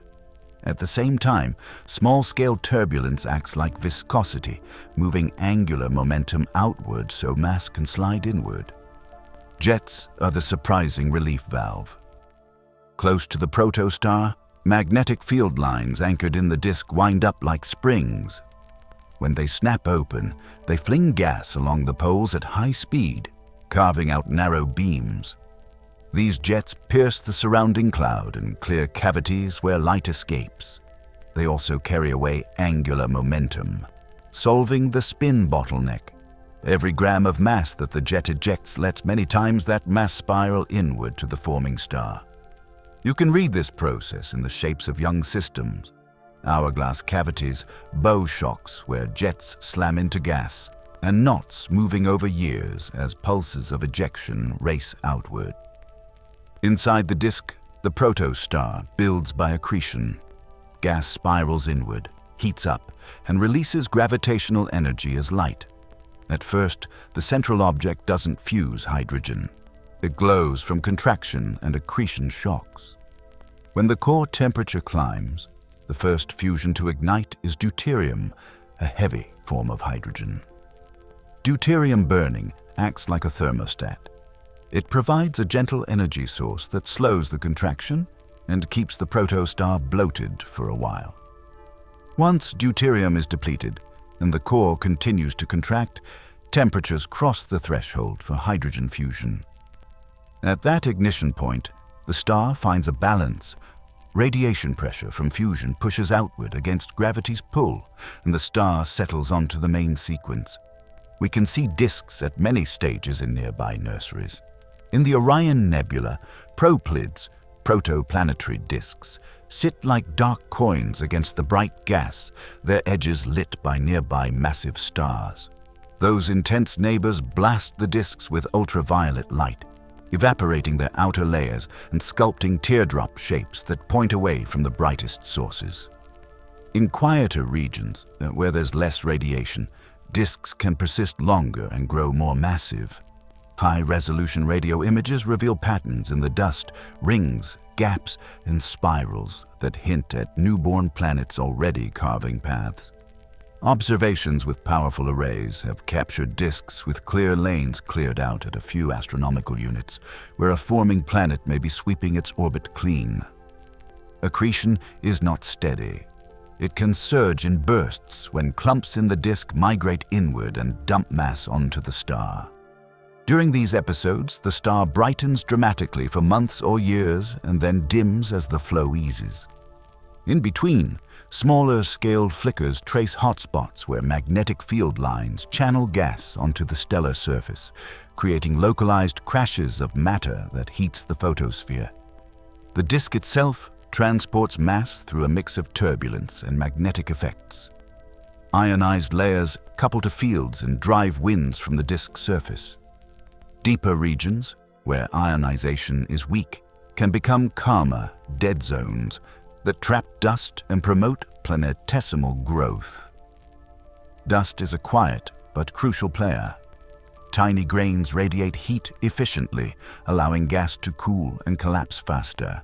They also stick together in collisions, growing from smoke-like particles into pebbles, then boulders, then kilometer-sized planetesimals. These larger bodies feel drag from the gas and drift inward, seeding the inner disk with solid material. Over time, gravity pulls clusters of pebbles together, and runaway growth can form planetary cores. Where ice can survive, beyond the snow line, solids are more abundant, and giant planets can gather thick atmospheres from the gas before the disk vanishes. The clock runs against planet building. Disks typically last a few million years before winds, radiation, and jets disperse them. That lifetime sets a deadline for giant planet formation and shapes the architecture of planetary systems. Accretion rates can start around 1/1,000,000th of a solar mass per year and taper off as the disk thins. Near the star, temperatures soar and dust sublimates into vapor. Farther out, temperatures drop and ices form, outlining zones where different minerals and molecules dominate. Observations find that many disks lose their inner gas first, creating transition disks with bright outer rings and cleared-out centers. Magnetic fields steer much of this story. They break the rotation of the forming star by linking it to the disk, preventing it from spinning itself apart. They also help launch those polar jets and broader disk winds that remove mass and angular momentum.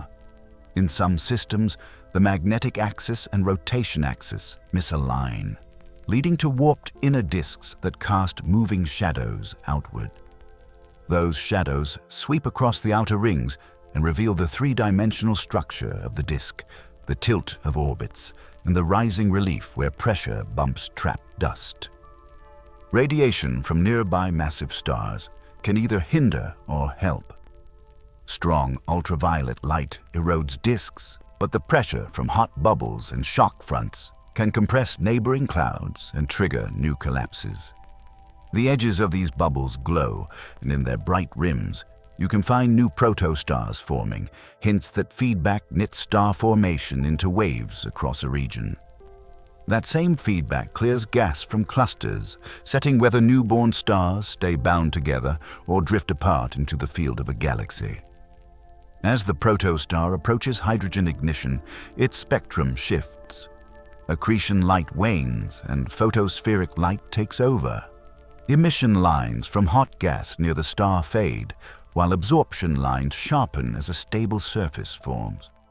The envelope that fed the disk thins, revealing a young star flanked by a flatter, depleted disk. Jets weaken. Outflows slow. The system goes from a messy, dynamic state to a quieter phase where planets finalize their orbits and dust settles into belts. Different masses replay this process at different tempos. Massive protostars grow quickly and shine so strongly during formation that their own light can disrupt infall. Their disks must funnel mass fast and shield the core from radiation pressure. These systems launch powerful, wide-angle outflows that carve immense cavities. Low-mass stars evolve more slowly, giving their disks more time to build solids. Their fully convective interiors in youth-stir material, while spots and flares mark magnetic activity that can alter disk chemistry and ionization. The chemistry in the disk evolves with time and distance from the star. Ultraviolet light breaks molecules. Shielded mid-planes allow complex species to assemble on dust-grain surfaces. Ices trap volatiles, and as grains grow and migrate, they ferry these ices inward. Where the heat rises, ices evaporate and enrich the gas. This traffic sets the initial inventory of atmospheres, oceans, and organics on forming worlds. Observations of molecules like carbon monoxide, water, and more complex organics trace these pathways and show how a star's infancy writes the first chapters of its planet's climates.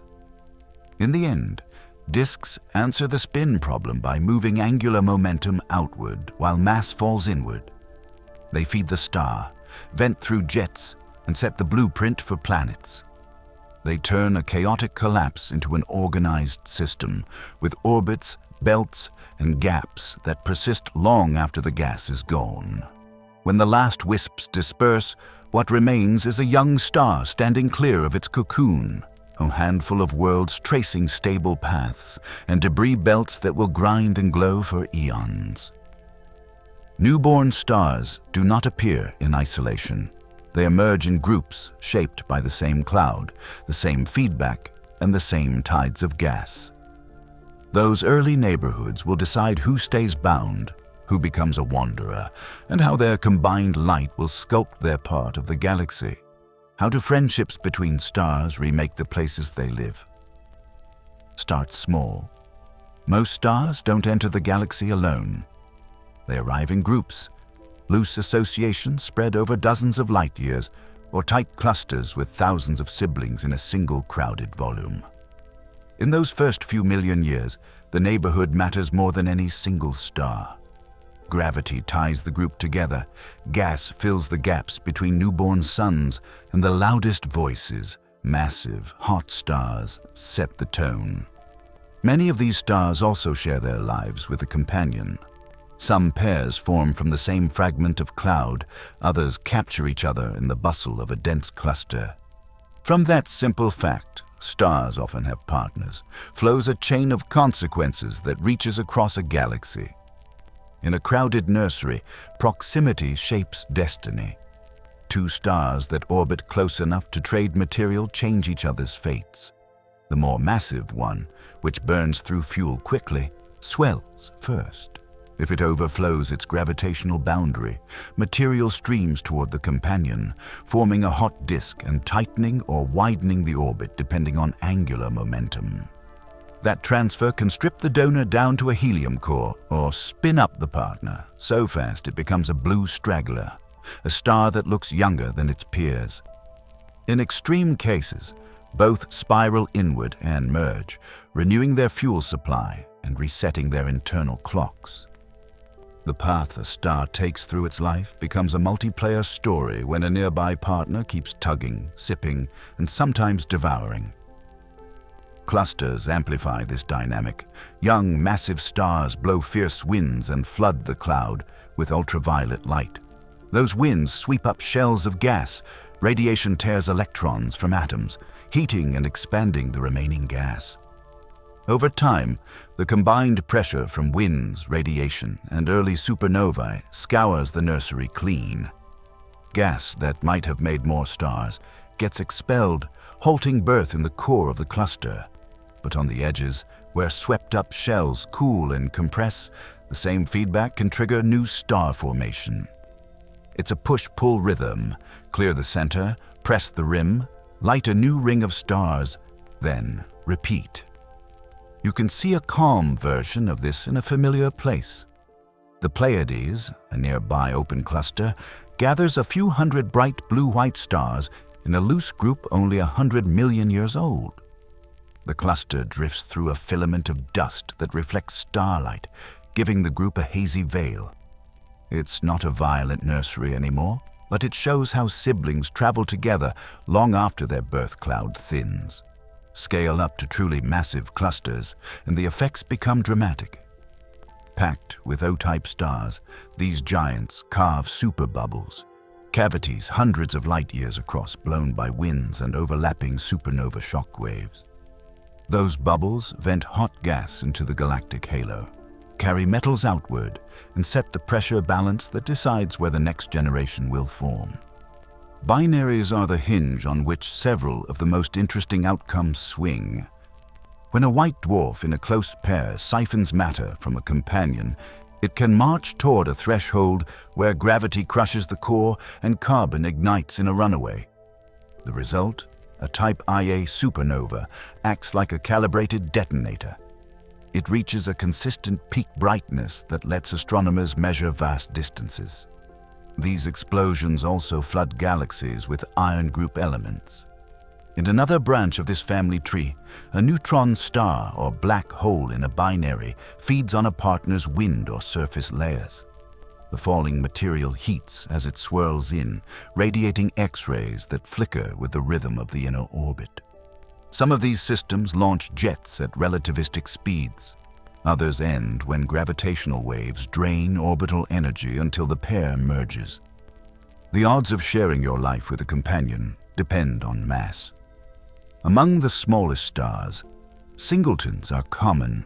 As mass increases, So does the chance of being in a pair or even a triple.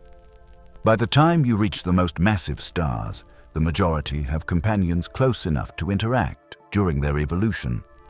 That skew matters for a galaxy's chemical output and its transient fireworks. More binaries mean more pathways to Type 1a supernovae.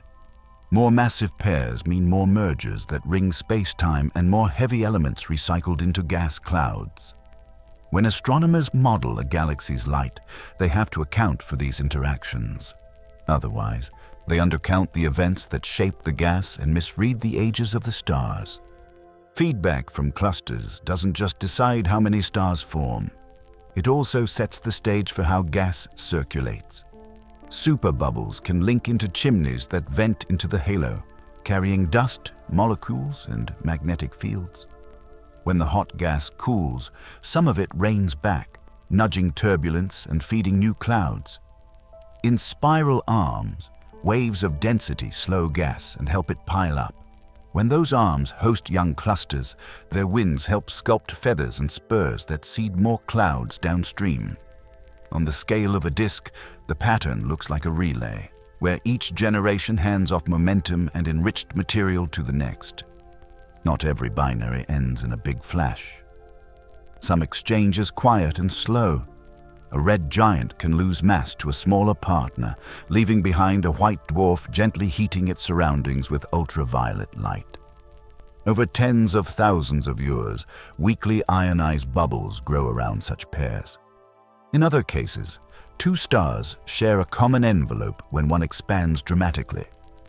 Drag inside the shared gas shrinks the orbit, sometimes ejecting the envelope in a single, asymmetric outflow that becomes a bipolar nebula. The remnant pair emerges closer and primed for later fireworks, or it merges into a rejuvenated star that can masquerade as younger than it is. Dense clusters are laboratories for rare encounters. Three-body interactions can swap companions, eject stars at high speeds, or harden a close pair until tides and radiation do the rest. These interactions populate the zoo of exotica, millisecond pulsars spun up by accretion, cataclysmic variables flaring as a white dwarf nibs at a donor, blue stragglers hiding in plain sight on color magnitude diagrams. Observers map these populations to read a cluster's history, how crowded it was, how much gas it retained, how long it kept birthing stars. The same networks that sculpt local neighborhoods also wire entire disks. Massive clusters collecting near the central bar of a spiral can steer gas inflow towards the core. There, star formation builds nuclear rings that wax and wane as gas supply changes. In dwarf galaxies with shallow gravity wells, a few clustered bursts can blow out a large fraction of the gas, pause star formation for hundreds of millions of years, and then allow infall to restart the cycle. Over time, these start-stop rhythms shape the chemical gradients across a galaxy. Inner regions become richer in metals thanks to repeated processing, while the outskirts lag behind until inflows and mixing smooth the curve. Observers use multiple tracers to track these effects. Radio maps reveal cold molecular gas waiting to collapse. Optical and ultraviolet images catch the short-lived glow of H2 regions around newly formed stars. X-rays highlight superheated bubbles and compact objects feeding in binaries. Infrared captures the warm dust that absorbs and re-emits starlight. Put together, the picture shows a linked system where stars, gas, and gravity continually respond to each other, creating feedback loops that steer both small groups and entire disks. Even the quiet clusters eventually loosen.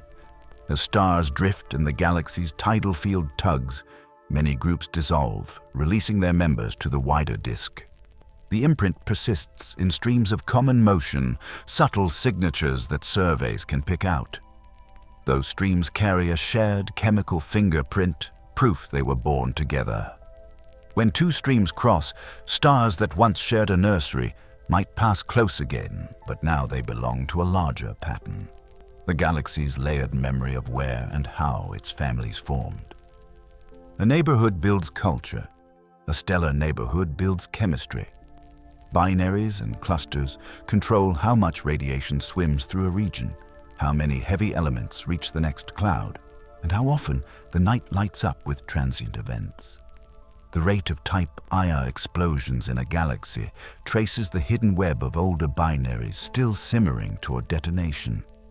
The abundance of X-ray binaries traces where massive pairs ended up after the brightest members died. The distribution of superbubbles maps where feedback has been strongest and where new clouds are likely to gather at swept-up rims. These local networks hint at a bigger question. If clustered stars can push, pull, and reshape their surroundings, what happens when entire galaxies do the same to each other? Tidal forces stretch disks, bars funnel gas inward, and mergers light central engines that blaze as active nuclei. The familiar patterns of winds, bubbles, and rings expand to scales measured in tens of thousands of light years. The same physics, gravity, pressure, radiation, plays the game on a wider board. So the payoff nearby is simple. Stars are not isolated actors. They're bonds, siblings in clusters, partners in binaries, neighbors in associations, set the terms for how a galaxy breathes.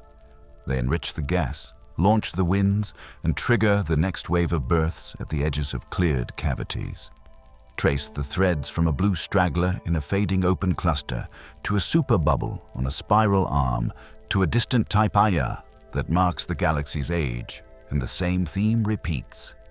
Connection dictates outcome. The view widens from these neighborhoods to the grand design of galaxies, where those patterns start to organize the very shape and future of the systems that host them. Hold a prism to starlight and you get a thin rainbow with missing slices, dark lines cutting through color. Those gaps are the key. They carry the temperature of the surface, hints of the star's age, and clues about its past. Astronomers treat those lines like handwriting. Different hands, different pressures, different inks. Even if two stars look the same shade to your eye, their spectra can tell two very different stories. Spectroscopy treats light as a code. A hot surface emits a smooth spread of colors, a continuum, but a star's outer gases leave their marks.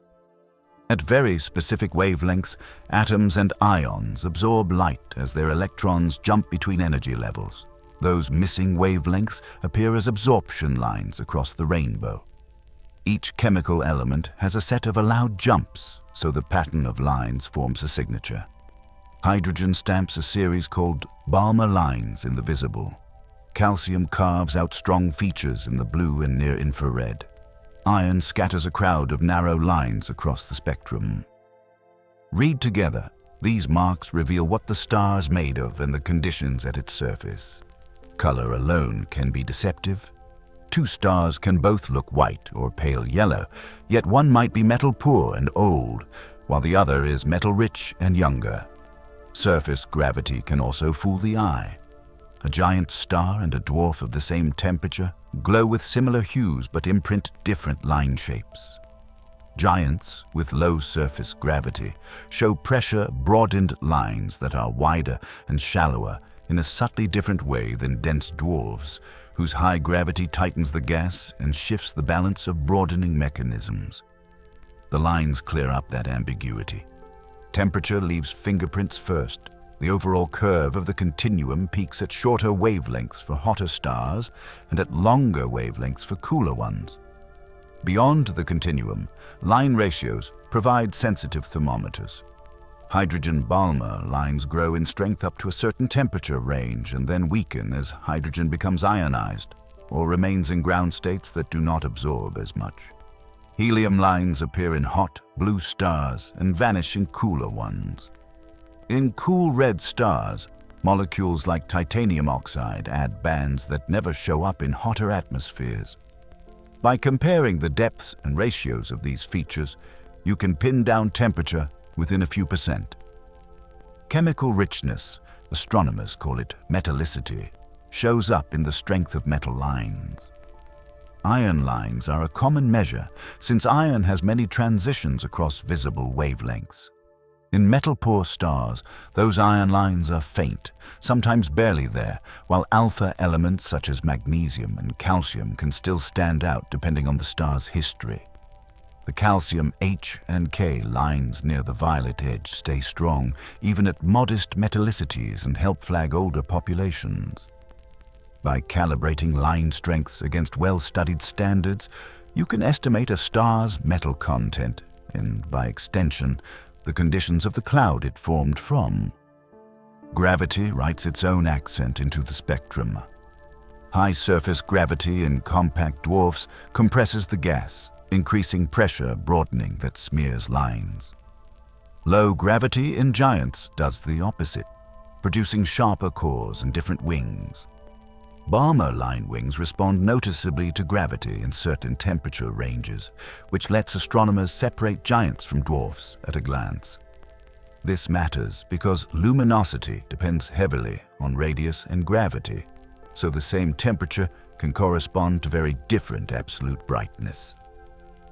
Motion redraws the rainbow line by line. If a star moves toward us, its lines shift slightly to shorter wavelengths. If it recedes, they slide to longer ones. This Doppler shift measures radial velocity, the speed along our line of sight. The precision is remarkable. By tracking the tiny back-and-forth shifts caused by an orbiting planet tugging on its host star, astronomers find worlds too dim to see directly. A hot Jupiter can induce a shift of tens of meters per second. Newer instruments push down to about a meter per second and lower, enough to sense the pull of small, rocky planets in favorable cases. Rotation broadens lines as well. Parts of a star's spinning surface move toward us, while opposite regions move away, stretching the lines across wavelengths. Faster rotation spreads them more, turning sharp features into shallow troughs. From that broadening, you can estimate rotational speed projected along our view. Stars slow down as they age through magnetic braking, so rotation acts as a rough clock gyrochronology when combined with temperature and activity indicators. At large distances and early times, time itself affects the spectrum. When light travels from galaxies in the young universe, cosmic expansion redshifts every wavelength. Spectral lines march into the infrared. That shift, measured across many features, tells you the look-back time. In extreme gravity near compact objects, gravitational redshift nudges lines as well, adding subtle clues about the environment. This decoding tradition goes back to the earliest careful spectra. When astronomers first spread the sun's light into a rainbow, they saw the dark bars now known as Fraunhofer lines. Later work turned those marks into a language. An essential revelation followed. Stars are made mostly of hydrogen and helium, with trace amounts of heavier elements. That simple composition, written in those lines, underpins stellar models and the understanding of fusion in their cores. Specific lines do specific jobs. H-alpha, a red hydrogen line, flags hot gas and activity in stellar atmospheres and nebulae. Calcium's H and K lines trace chromospheric activity and help separate old, quiet stars from active young ones. Iron lines form the basis of many metallicity scales. Put together, they outline a star's chemical story. In galaxies, the same tools scale up.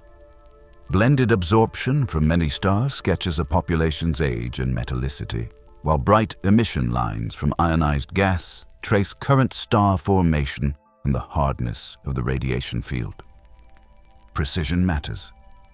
Stable spectrographs locked in vacuum enclosures monitor each pixel's wavelength with reference lamps or laser combs.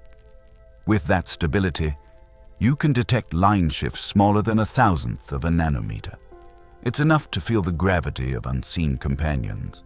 It's enough to map oscillations on a star's surface, P modes, that reveal internal structure, asteroseismology turning light into soundings of stellar interiors. Even the shape of a line tells a layered tale. Thermal motion gives a Gaussian core. Pressure effects broaden wings in a Lorentzian fashion. Microturbulence and macroturbulence add extra width. In very strong magnetic fields, lines split into components, the Zeeman effect, exposing the star's magnetism. In hot, massive stars, winds sculpt P Cygni profiles with an absorption notch blue ward of an emission peak, a direct sign of outflowing gas and the speed of that wind. Spectra also carry the stamps of stellar neighborhoods. In clusters, measuring many stars' Doppler shifts builds a map of internal motions and mass distribution. In galaxies, rotation curves, traced by emission lines, show how fast disks spin, revealing unseen mass. In clusters of galaxies, temperature-sensitive X-ray spectra of hot gas show where feedback heats and where it cools. Age is harder to read directly, but spectra help triangulate it. Metallicity trends vary with age for certain populations, especially in the thick disk and halo of the Milky Way. Activity indicators fade as stars spin down, changing H-alpha and calcium line cores. Lithium lines deplete over time in sun-like stars, since convective envelopes drag lithium to depths where it burns. Put these together with rotation rates and asteroseismology, and ages fall into place with growing precision. Death leaves signatures that are hard to miss. Supernova remnants show expanding shells in emission, with bright, forbidden lines from oxygen and sulfur revealing shock speeds and densities. The iron-rich core of a type Ia leaves distinct blends that differ from core collapse yields heavy in oxygen and silicon. Neutron stars announce themselves through cyclotron lines in X-ray spectra, tied to extreme magnetic field. Accretion onto black holes produces broad, skewed iron K-alpha lines at high energies, bent by strong gravity close to the event horizon. In the earliest galaxies, spectra trace the turning on of the cosmic lights. The presence or absence of Lyman alpha, a far UV hydrogen line, depends on neutral gas in intergalactic space that scatters it. As reionization progresses, Lyman alpha escapes more easily. Deep infrared spectra with sensitive telescopes catch that glow shifted into redder bands, letting us time the thinning of the fog. Dust does not erase the message, it edits it. Dust reddens light, making stars look cooler than they are. Spectral energy distributions fit across many wavelengths, untangle dust from temperature. Silicate and carbon features in the infrared reveal grain composition. In the visible, the shape of the extinction curve, with its bump near 2,175 angstroms in some environments, hints at grain sizes and chemistry. Correcting for dust restores the underlying lines so the true temperatures and abundances emerge. Nothing in this reading requires exotic tools in every case. A simple diffraction grating splits a star's light enough to see bright hydrogen features. With practice, amateur spectroscopists can classify stars and spot variable behavior across nights. On large telescopes, high resolution opens fine structure and minute shifts. In space, instruments escape the atmosphere's own absorption, reaching UV lines blocked from the ground. Treat the rainbow as a memory carrier. Every line is a timestamp, a chemical label, a velocity tag. Every shift is a motion through space and time. Because light travels at a finite speed, even the nearest stars show us their past selves.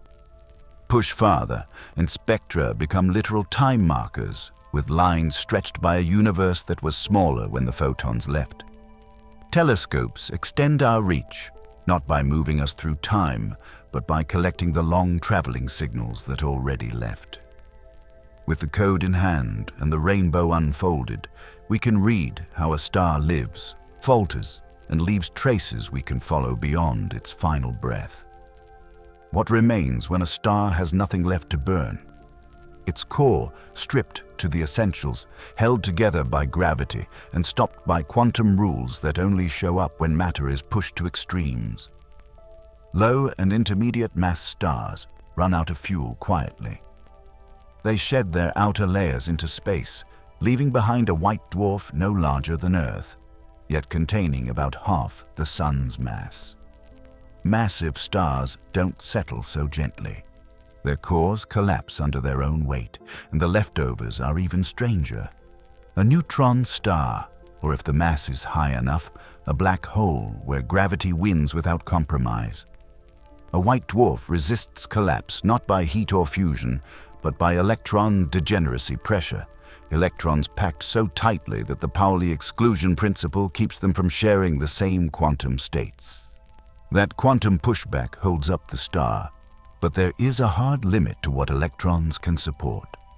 Above about 1.4 times the mass of the Sun, the Chandrasekhar limit, the pressure can't counter gravity, and the core must find a new way to stand, or it falls further. If the dying star's core crosses that limit, collapse continues.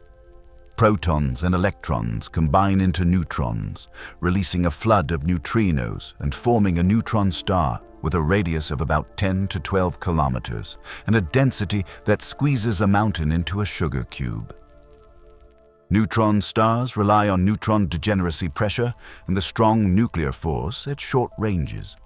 Even that has a ceiling, the Tolman-Oppenheimer-Volkoff limit.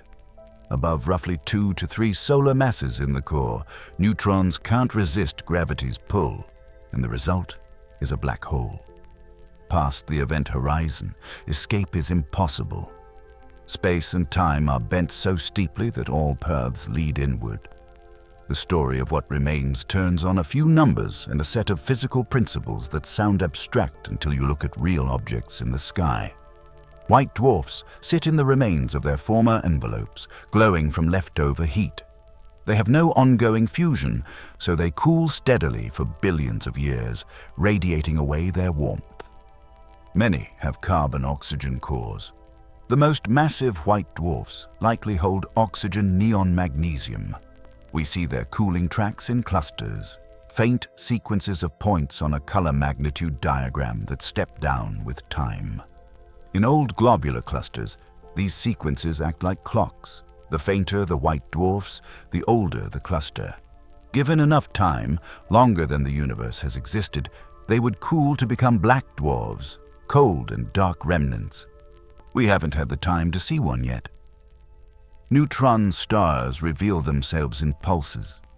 The Crab pulsar, a remnant of a supernova recorded nearly 1,000 years ago, turns about tens of times per second, sweeping beams of radio and high-energy light across space like a lighthouse.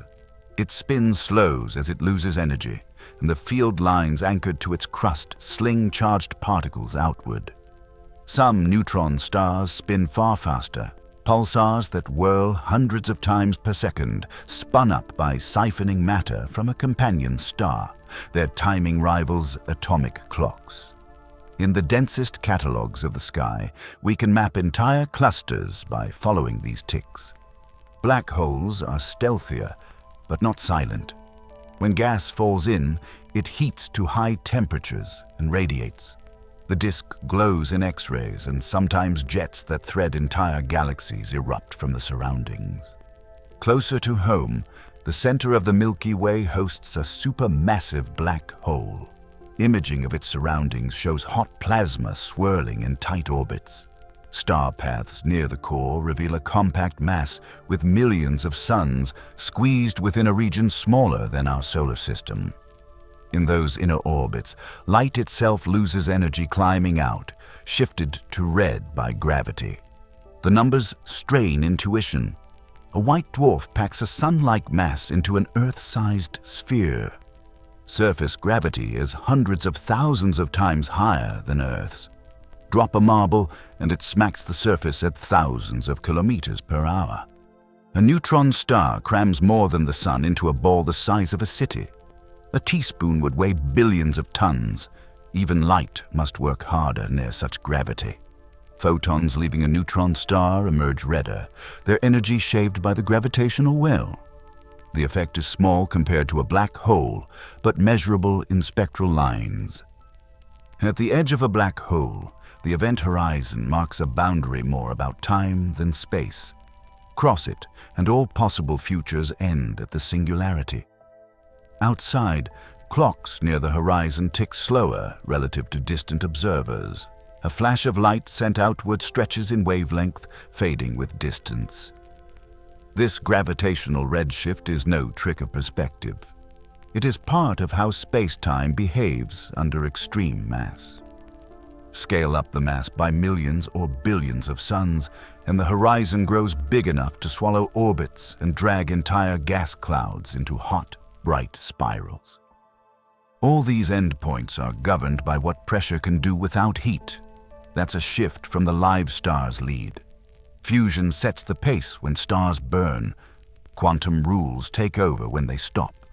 Electron degeneracy holds white dwarfs. Neutron degeneracy and nuclear forces hold neutron stars. Nothing holds a black hole's interior in place as a conventional structure. In the equations, pressure and gravity still appear, but the geometry itself changes the game. We test these ideas against the sky's archives. In the Crab Nebula, we see shock fronts, filaments rich in oxygen and sulfur, and a central engine pulsing in X-ray and radio. In globular clusters, white dwarf cooling sequences trace old ages and reveal crystallization, cores forming a solid lattice as they cool, releasing latent heat and creating a kink in the cooling curve. That small bend tells us about carbon and oxygen behavior under immense pressure. Near the galactic center, stars whip around a dark focus with periods of years, allowing us to weigh the central mass with orbital mechanics. The data land on the mass range of a supermassive black hole, not a cluster of faint stars or stellar remnants. These compact objects don't always stay isolated. In close binaries, a white dwarf can steal mass from a companion. If it gains enough and approaches the Chandrasekhar limit, it can ignite a thermonuclear runaway, disrupting itself as a Type Ia supernova. Those explosions produce large amounts of iron group elements and serve as distance markers across the universe. Neutron stars can accrete too, lighting up in X-rays and sometimes bursting as matter rains onto their surfaces.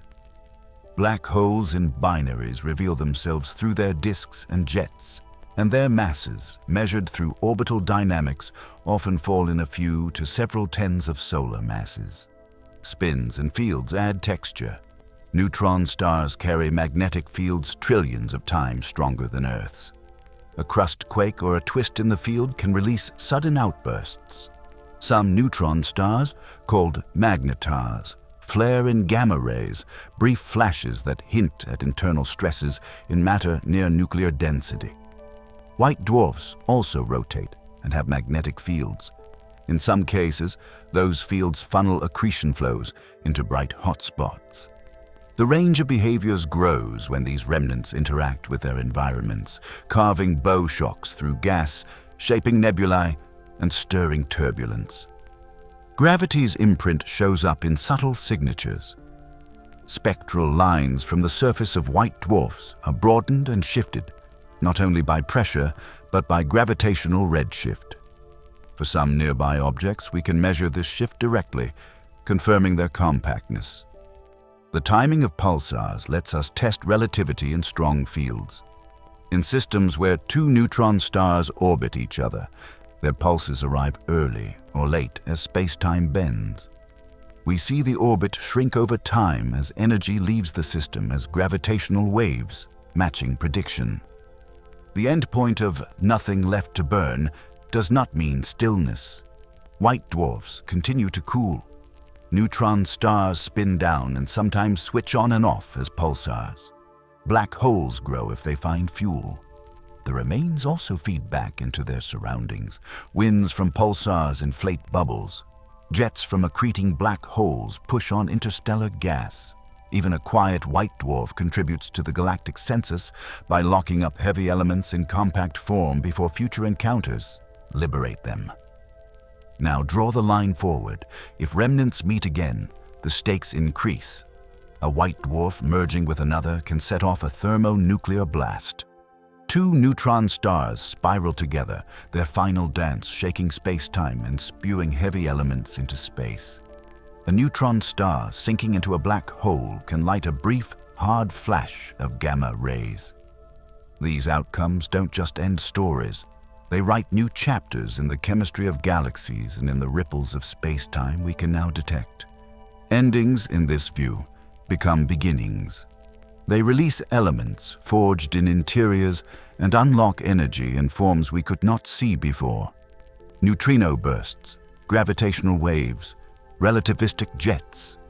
The map of a galaxy's future includes where these remnants sit because their influence reaches far beyond their size. Each compact object holds a record of the mass, the spin, and the magnetic history of the star that made it, and each encounter updates that record in fresh debris and radiation. So the question lingers: what remains when the burning stops? An object defined by limits, Chandrasekhar's cap for electrons, the Tolman-Oppenheimer-Volkoff window for neutrons, and the no-return boundary of the horizon. Those limits are not walls that halt the story. They are thresholds that guide what happens next. And when these remnants find each other, they reignite creation in a different key, turning silent cores into new light, new matter, and waves that pass through us unnoticed yet measurable, carrying news from the densest places in the universe. Violent endings don't just tear things apart. They reorganize the stage. A supernova's blast doesn't stop at the boundary of a dying star. It rams into nearby gas, compresses it, and then thins it out, leaving bubbles and shells. In the cores of galaxies, black holes launch jets that drill through the surrounding medium. From those acts, calm structures emerge. Spiral arms fed by cooled gas, gentle disks refilled by what explosions first cleared. The quiet arcs you see in a galaxy portrait often trace the aftermath of storms. Inside galaxies, young clusters heat and stir their neighborhoods. Massive stars pour out ultraviolet light and winds while they live, then send shock waves that run for hundreds of light years when they die. That energy, injected step by step, raises the temperature of gas clouds and pushes them away from star-forming regions. In the densest parts of clusters and galactic centers, active galactic nuclei, black holes fed by inflowing gas, turn that local effect into a galaxy-wide lever. Jets carve low-density channels. Hot bubbles buoyantly rise through the halo. The gas that would have cooled into new stars either heats up or gets lifted where it cools more slowly. Star formation slows, sometimes pauses, sometimes stops. But there's a limit. If feedback keeps punching without restraint, a galaxy starves. No new stars form, no fresh heavy elements circulate, and the disk fades. If feedback is too weak, gas collapses unchecked, creating bursts of stars so fast that a galaxy uses its fuel in a brief blaze. Some galaxies end up with flickering cycles, calm periods of slow cooling interrupted by outbursts when a black hole feeds, then a lull as heated gas expands and resettles. The balance looks delicate, but it emerges from the push and pull between gravity and energy injection over many cycles. Gravity gives this system its scaffolding. Dark matter halos provide the deep wells where gas gathers. Along the cosmic web, vast filaments that connect clusters, cooler gas streams into halos, delivering raw material. The scale of the halo matters. Small halos can't hold on to gas when feedback heats it. The gas escapes into intergalactic space. Larger halos hold heated gas in extended reservoirs. Over time, that gas can cool, fall back in, and form a rotating disk. Spirals grow in these halos as gas settles and angular momentum spreads material into arms. When halos merge, events written into the web's growth, galaxies crash and combine. Collisions tilt disks, scramble orbits, and sometimes trigger bursts of stars while funneling gas toward the central black hole. Mergers don't all look the same. Two similarly sized disk galaxies can smash together and form an elliptical, their ordered rotation turning into a cloud of random stellar motions. Lesser interactions, known as minor mergers, disturb a disk without destroying it. They thicken the stellar layer, stir up gas, and seed the next round of star formation. Tidal tails stretch out like long arcs of stars and gas, eventually falling back or drifting away. Bars can form in disks, driving gas inward, feeding the center and regulating the next steps in the cycle. We see hints of this balance everywhere. In galaxy clusters, the hottest gas should cool rapidly and collapse toward the center.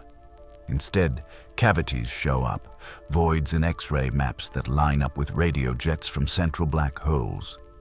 Those cavities act like heating elements, stopping runaways from turning into massive star-forming sprees. Some call this maintenance mode. The black hole's steady, lower-powered activity keeps the gas hovering near a tipping point. At other times, quasar mode feedback rules. When the black hole feeds quickly, it releases a huge burst of energy through winds and radiation. That burst can blow out cold gas, leaving a quieter, quenched galaxy behind. The Perseus cluster offers a clear view of this process. Its central galaxy sits amid giant bubbles carved by jets. The edges of those bubbles ripple, hinting at sound waves traveling through the cluster medium. These waves and the mixing they stir help distribute heat so the gas doesn't collapse all at once. The same pattern appears in other clusters: cavities, ripples, and uplifted filaments where colder gas gets dragged out and later rains back in as clouds that might form stars. Feedback, in practice, looks less like a simple switch and more like simmering, with pulses that keep a system stable over long periods. Closer to home, the Milky Way sits on a path that will merge it with Andromeda. The first pass will twist both disks, stretch long tidal bridges, and spark periods of increased star formation as gas clouds crash and compress. Over a few billion years, the pair will come together, their central black holes spiraling inward and eventually joining. The final remnant will likely be a large, puffy, elliptical or lenticular galaxy, depending on how much gas survives and how feedback runs during the merger. Far from a single destructive moment, this future is a choreography of heating, cooling, stirring, and settling. When we measure outflows from star-forming regions, the speeds tell part of the story. Winds can blow at hundreds to thousands of kilometers per second. In starburst galaxies, supernovae and stellar winds push gas with mass loading factors greater than 1, meaning they throw out more gas than they turn into stars for a time. Active nuclei can drive even faster winds. Those flows peel gas from the central regions and seed the halo with metals. Stripped gas isn't gone forever in large halos.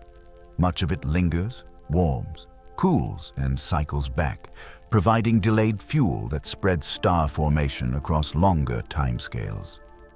Mergers often flip the switch on starbursts. As two disks interact, gravity pulls gas toward the middle. Densities spike, the interstellar medium collapses into clusters, and star formation rates jump. But that same rush feeds the central black hole. As it lights up, radiation and jets push back. The starburst fades not only because the gas gets used up, but because the growing core drives it out or heats it. That sequence helps explain why the most massive galaxies today aren't blazing with new stars. They had their storms early and then settled, their cores keeping the pot from boiling over. Spiral arms themselves act as gentle triggers. Density waves move through disks, compressing gas as they pass. The compression forms clouds, then clusters, then feedback clears the lane, making room for the next round. Over time, this wave and clear cycle builds the pattern we recognize, even though individual stars drift in and out of the arms. In the outer parts of galaxies where gas is thinner, star formation proceeds slowly, stretched over long times. In the inner regions, conditions shift faster. Bars funnel gas inward, nuclear rings light up with star formation, and central feedback alternates between quiet and active phases. All of this is set within halos shaped by dark matter. Without those invisible wells, gas wouldn't gather so easily. or stay bound after energetic outflows. The cosmic web channels gas along filaments, and intersections build clusters where the feedback signals grow loudest. There, the heating from many galaxies and central black holes creates hot atmospheres that prevent small galaxies from cooling efficiently. Satellite galaxies lose gas as they plunge into those hot baths, a process that reduces their star formation and adds their stripped material to the surroundings. For us, this balance shows why our galaxy still forms stars at a steady rate. The Milky Way's central black hole is quiet now, so stellar feedback sets the tempo. Supernovae lift gas into the halo, where it mixes with material raining in along filaments. Some of that halo gas cools and falls back through the disk as high-velocity clouds, topping up the reservoir. The result is a modest, sustained pace that allows planets like Earth to form long after the first fireworks of the early universe. When you look at a spiral galaxy, you're seeing a ledger kept in gas and stars. The bright blue knots mark recent clusters, while redder bulges hold older populations that lived through earlier feedback cycles. The dust lanes trace where gas condensed, bubbles mark where it was driven out. Element abundances record how many generations of stars have lived and died there. Oxygen and neon hint at core collapse supernova contributions. Iron rises over time with Type 1a supernovae that come later, released from white dwarf systems long after the initial starburst fades. The numbers give a sense of scale to this conversation. Outflows at hundreds to thousands of kilometers per second can lift gas to the halo in a few tens of millions of years. Mass loading factors above 1 can turn a dense central region from gas-rich to gas-poor quickly, but the halo's depth determines whether that gas leaves for good or orbits as a warm reservoir. A major merger can raise a galaxy's star formation rate by an order of magnitude for a brief window, then settle into quiet if the central engine heats the remaining gas. These feedback systems don't set a single outcome for every galaxy. They steer possibilities. Lower mass galaxies with shallower wells tend to blow out their gas and become faint and metal poor. Massive galaxies with deeper wells and more frequent central activity stabilize into long, quiet phases with little new star formation but rich, hot atmospheres. In between, disks like ours cycle steadily, their arms and bars regulating the pace of birth and the sweep of winds that prune and renew their gas. So the gentle spirals are not accidents. They are the durable patterns left by countless small blows, pauses, and recoveries. The overbright fires of starbursts and the harsh beams from active nuclei don't just interrupt star formation. They teach a galaxy how to breathe.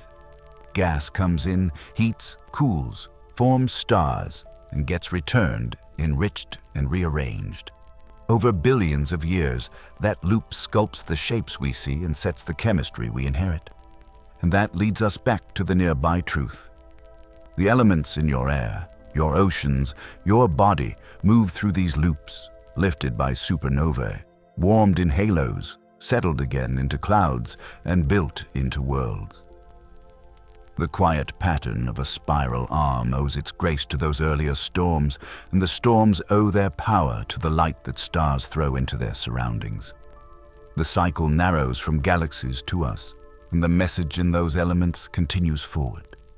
Which ancient catastrophes built your breath and bones? That question feels distant while you're making coffee or tying your shoes, but it points straight to the atoms that hold you together. Carbon in your cells, oxygen in your lungs, nitrogen in your DNA, calcium strengthening your bones. Those came from massive stars that fused lighter elements in their cores and spread them in stellar winds and supernova blasts. Iron, the core of your red blood cells' hemoglobin, rose from the ashes of collapsing stars.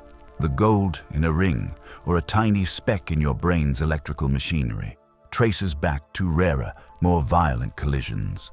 Neutron stars merging and throwing heavy nuclei into space. Every breath gathers the work of old suns. Every heartbeat depends on a chain of nuclear forges you did not witness yet now carry. That connection can feel abstract. A kilonova might flare in a galaxy millions of light years away, and your morning still looks ordinary. But the path from distant catastrophe to kitchen table is concrete. In a massive star's core, thermal pressure balances gravity while fusion steps up the ladder. Hydrogen to helium, helium to carbon and oxygen, and onward until iron locks the ledger.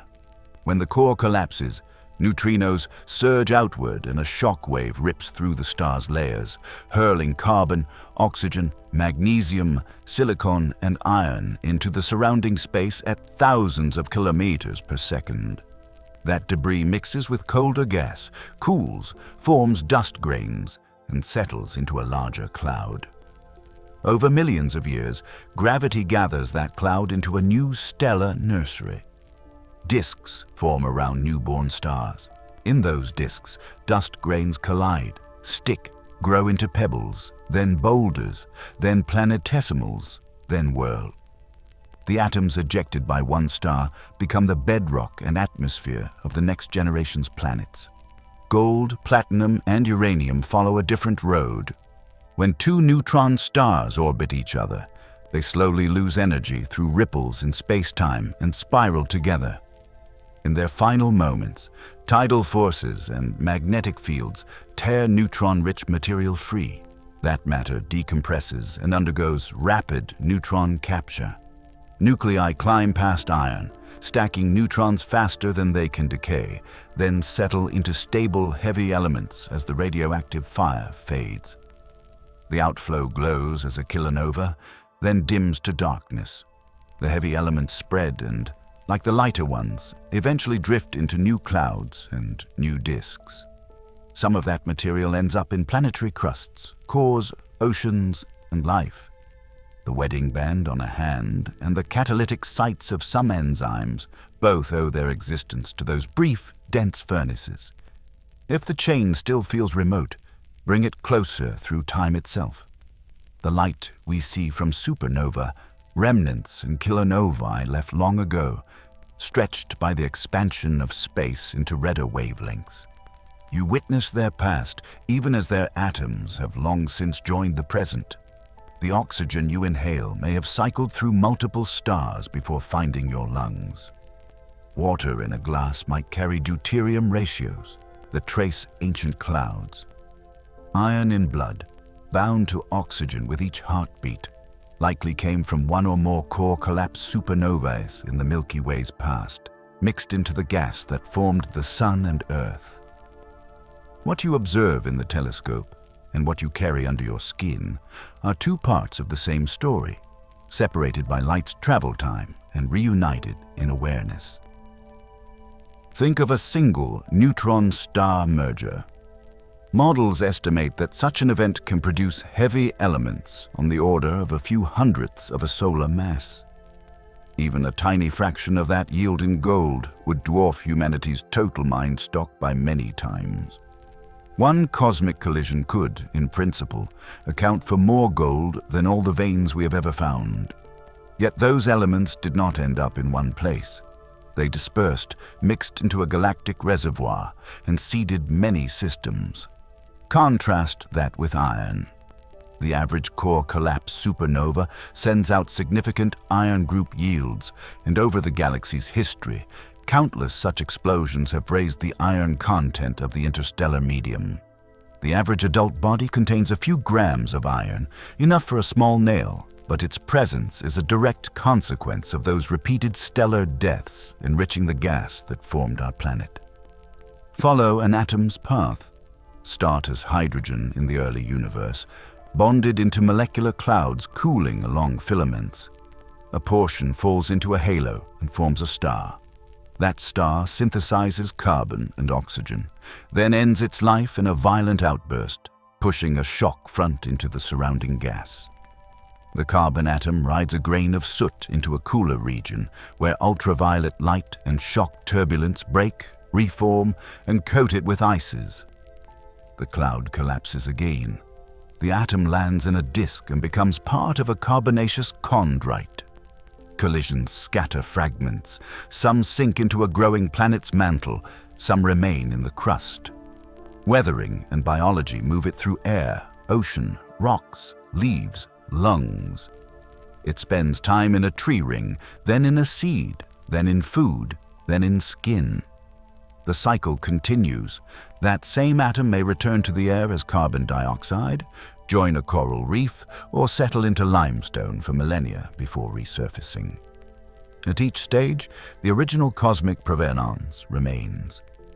Oxygen takes a parallel route. Forged in shells around a massive star's core, it travels outward with a supernova's ejector, then joins water molecules in a cold cloud. In a protoplanetary disk, icy pebbles migrate inward, delivering water to a young planet. After eons, weather cycles it through rain, rivers, and aquifers. It enters photosynthetic cells, splits from hydrogen, and joins your bloodstream through lungs built from the same elements. With every breath, you repeat a transaction that relies on ancient stellar yields and planetary chemistry that assembled in the shadow of supernova shocks and solar winds. Calcium, key to bones and synapses, forms in late burning stages and in explosive nucleosynthesis, spreads in dust and gas, and locks into minerals like apatite. Phosphorus, part of ATP and DNA backbones, arises in massive stars and supernovae too, then becomes part of the restless loops of life. Even trace metals, copper, zinc, manganese, have stellar origins. The precise balance of these elements in Earth's crust and oceans reflects not just local geology, but also the Milky Way's chemical evolution.